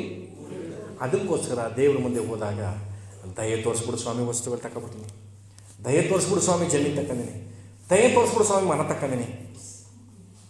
ಇದಕ್ಕೇನು ಬೇಕು? ದಯೆ ಬೇಕು. ದೂತರನ್ನು ಕಳುಹಿಸಬೇಕು. ಇವತ್ತು ನಾವು ದೂತರನ್ನು ಯಾರು ಕಳಿಸ್ತಾ ಇದ್ದೀವಿ? ಇವತ್ತು ಕೆಲವರು ಮಾತ್ರ ಹೇಳಿದ್ರು, ನಾನು 2 ಸುವಾರ್ತೆ ಹೇಳಿದೆ, 3 ಜನಕ್ಕೆ ಸುವಾರ್ತೆ ಹೇಳಿದೆ ಅಂತ ಕೆಲವರು ಹೇಳಿದ್ರು. ಈ ಸುವಾರ್ತೆ ಕೇಳಿಸ್ಕೊಂಡವರು ಸಭೆಗೆ ಒಂದು ರಕ್ಷಣೆ ಇದ್ದರೆ ಏನು ಹೇಳ್ತಾರೆ ಗೊತ್ತಾ? ದೇವರೇ ನಿಮಗೆ ಸ್ತೋತ್ರ ಅಂದಾಗ ನೀನು ಯಾರು ಕಳಿಸ್ರು ಅಂತ ಆತ್ಮನ ಕೇಳ್ತಾರೆ. ಆತ್ಮ ಹೇಳ್ತದೆ, ನನ್ನ ಮಹೇಶ್ವರಿ ಕಳಿಸ್ಕೊಟ್ರು. ದೂತರು ಏನಿರ್ತಾರೆ? ನನ್ನ ಮಹೇಶ್ವರಿ ಕಳಿಸ್ಕೊಟ್ರು. ಪ್ರಭುವೇ, ಅವರಲ್ಲಿ ಏನೆಲ್ಲ ತಪ್ಪುಗಳಿದೆಯೋ ಅವ್ರಿಗೆ ನೀನು ದಯೆ ತೋರಿಸು ಸ್ವಾಮಿ. ಇದನ್ನು ಅರ್ಥ ಮಾಡ್ಕೊಳ್ರಿ. ಯಾರಾದರೂ ನಿನ್ನ ಮೂಲಕ ಒಬ್ಬ ವ್ಯಕ್ತಿ ದೇವರ ಬಳಿಗೆ ಬಂದರೆ, ನಿನ್ನ ಮೂಲಕ ಆತನು ದೂತನಂತೆ ದೇವರ ಬಳಿಗೆ ಬಂದು ನಿನಗಾಗಿ ದಯೆಗಾಗಿ ಬೇಡಿಕೊಳ್ಳುವಂಥವನಾಗ್ತಾನೆ. ಆಮೇಲೆ ರಕ್ಷಣೆ ನಡೆಸೋರು ಇದ್ದೀರಿ ತಾನೇ? ಇಲ್ಲಿ ರಕ್ಷಣೆ ನಡೆಸೋರು ಇಲ್ಲಿದ್ದೀರಿ. ನಾನು ಮೊನ್ನೆ ಕೇಳ್ತಾ ಇದ್ದೆ, 2 ಸ್ಥಿರವಾಗಿ ನಿಲ್ಲಿಸಿ ಅಂತ. ನಮ್ಮ ಅಭಿ ಪಕ್ಕದಲ್ಲಿರುವಂಥ ವಿಜಯನ ರಕ್ಷಣೆ ನಡೆಸೋದು, ಆಮೇಲೆ ಸ್ಥಿರವಾಗಿ ನಿಂತಿದ್ದಾನೆ, ಭಾಳ ಸಂತೋಷ. ಇದು ಒಂದು ವಿಜಯ್ ಯಾವಾಗೆಲ್ಲ ಪ್ರೇಯರ್ ಮಾಡೋಕ್ಕೆ ಹೋಗ್ತಾರೋ ಅವರಿಗೆ ಅರಿವಿಲ್ಲದೆ ಅಭಿಗೋಸ್ಕರ ಒಂದು ರಿಕ್ವೆಸ್ಟ್ ಹೋಗಿರುತ್ತೆ. ಆತ್ಮನ ಹೇಳಿರ್ತಾರೆ, ಅವನೇ ನನ್ನನ್ನು ನಡೆಸಿದ ಸ್ವಾಮಿ, ಅವನಿಗೊಂದು ದಯೆ ತೋರಿಸ್ಬಿಡು. ಆಮೇಲೆ ಈ ಥರ ಅನೇಕರು ನಿನಗೋಸ್ಕರ ದಯೆಗಾಗಿ ಪ್ರಾರ್ಥನೆ ಮಾಡಿದ್ರೆ ನೀನು ಹೆಂಗಿರ್ತೀಯ? ಈಗ ಹೇಳಿದ್ರೆ ಆಶೀರ್ವಾದ ನಿಧಿ ಆಗ್ತದೆ. ಈಗ ಆಶೀರ್ವಾದ ನಿಧಿ ಆಗೋದು ಹೇಗೆ? ಮನೇಲಿ ಕೂತಿದ್ರೆ ಬಂದ, ವಾರಕ್ಕೊಂದ್ಸಲ ಚರ್ಚೆಗೆ ಬಂದರೆ ಬಂದ. ನೀನು ಮತ್ತೊಬ್ಬರನ್ನ ಕರ್ತನ ಬಳಿಗೆ ನಡೆಸುವಾಗ ನೀನು ಆಶೀರ್ವಾದ ನಿಧಿ ಆಗ್ತೀಯಾ? ಹಲ್ಲೆಲೂಯಾ. ತುಂಬ ದಿನಗಳ ನಂತರ ಅದರಲ್ಲಿ ಸೌರಭ ಸಿಸ್ಟರ್ ಬಂದಿದ್ದಾರೆ. ಅವರೇ ನಮ್ಮ ಮಹೇಶ್ವರನ್ನ ನಡೆಸಿದವರು, ಮಹೇಶ್ ಸೋನಿಯವರನ್ನು ನಡೆಸಿದವರು. ಇವತ್ತು ಇನ್ನೊಬ್ಬ ಮಹೇಶನ್ನು ಕರ್ಕೊಂಬಂದಾರೆ. ಆಮೇಲೆ ಕರ್ತರಿಗೆ ಸ್ತೋತ್ರವಾಗಿದೆ. ಸ್ಥಿರವಾಗಿ ನಿಲ್ಲಬೇಕು. ನೀವು ಏನೆಲ್ಲ ಒಂದು ವೇಳೆ ತಪ್ಪಿನಲ್ಲಿದ್ದಾಗಲೂ ಕೂಡ ನಾನು ಹೇಳ್ತೀನಿ, ಇವತ್ತು ಯಾಕೆ ಇನ್ನೂ ಬದುಕಿದ್ದೀವಿ ನಾವು ಅಂದರೆ, ಇವರು ಪ್ರೇಯರ್ ಮಾಡೋದಾಗಲೆಲ್ಲ ನಿಮಗೊಂದು ದಯೆ ಬರ್ತದೆ. ದೇವರ ದಯೆಯನ್ನು ಕಂಡುಹಿಡಿತದೆ, ಪಡ್ಕೊಂಡು ಬರ್ತದೆ.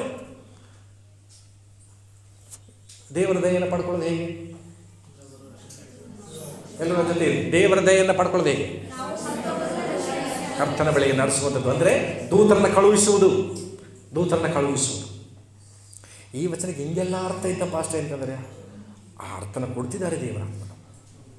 ಹಲ್ಲೆಲೂಯಾ. ಟೈಮ್ ಆಗೋಗಿದೆ. 32ನೇ ಅಧ್ಯಾಯ 4ನೇ ವಚನಕ್ಕೆ ನಾನು ಮುಗಿಸ್ತೇನೆ. ಮುಂದಿನ ವಾರ ಇದನ್ನೇ ಕಂಟಿನ್ಯೂ ಮಾಡ್ತೇನೆ. ಎಲ್ಲಿವರೆಗೆ ಹೇಳೋಕ್ಕಾಗತ್ತೆ ಗೊತ್ತಿಲ್ಲ. ಆದಷ್ಟು ಬೇಗ ದೇವರು ಯಾವ ಉದ್ದೇಶಕ್ಕಾಗಿ ಈ ಒಂದು ಅಧ್ಯಾಯವನ್ನು ನಮಗೆ ತೋರಿಸಿದ್ದಾರೋ ಅದನ್ನು ನೆರವೇರಿಸಿಕೊಳ್ಳುವಂತೆ ನಮ್ಮನ್ನು ಒಪ್ಪಿಸಿಕೊಳ್ಳೋಣ. ಆಮೇಲೆ ಕರ್ತನು ಈ ವಾಕ್ಯದ ಮೂಲಕ ನಿಮ್ಮೆಲ್ಲರನ್ನ ಆಶೀರ್ವಾದ ಮಾಡಲಿ.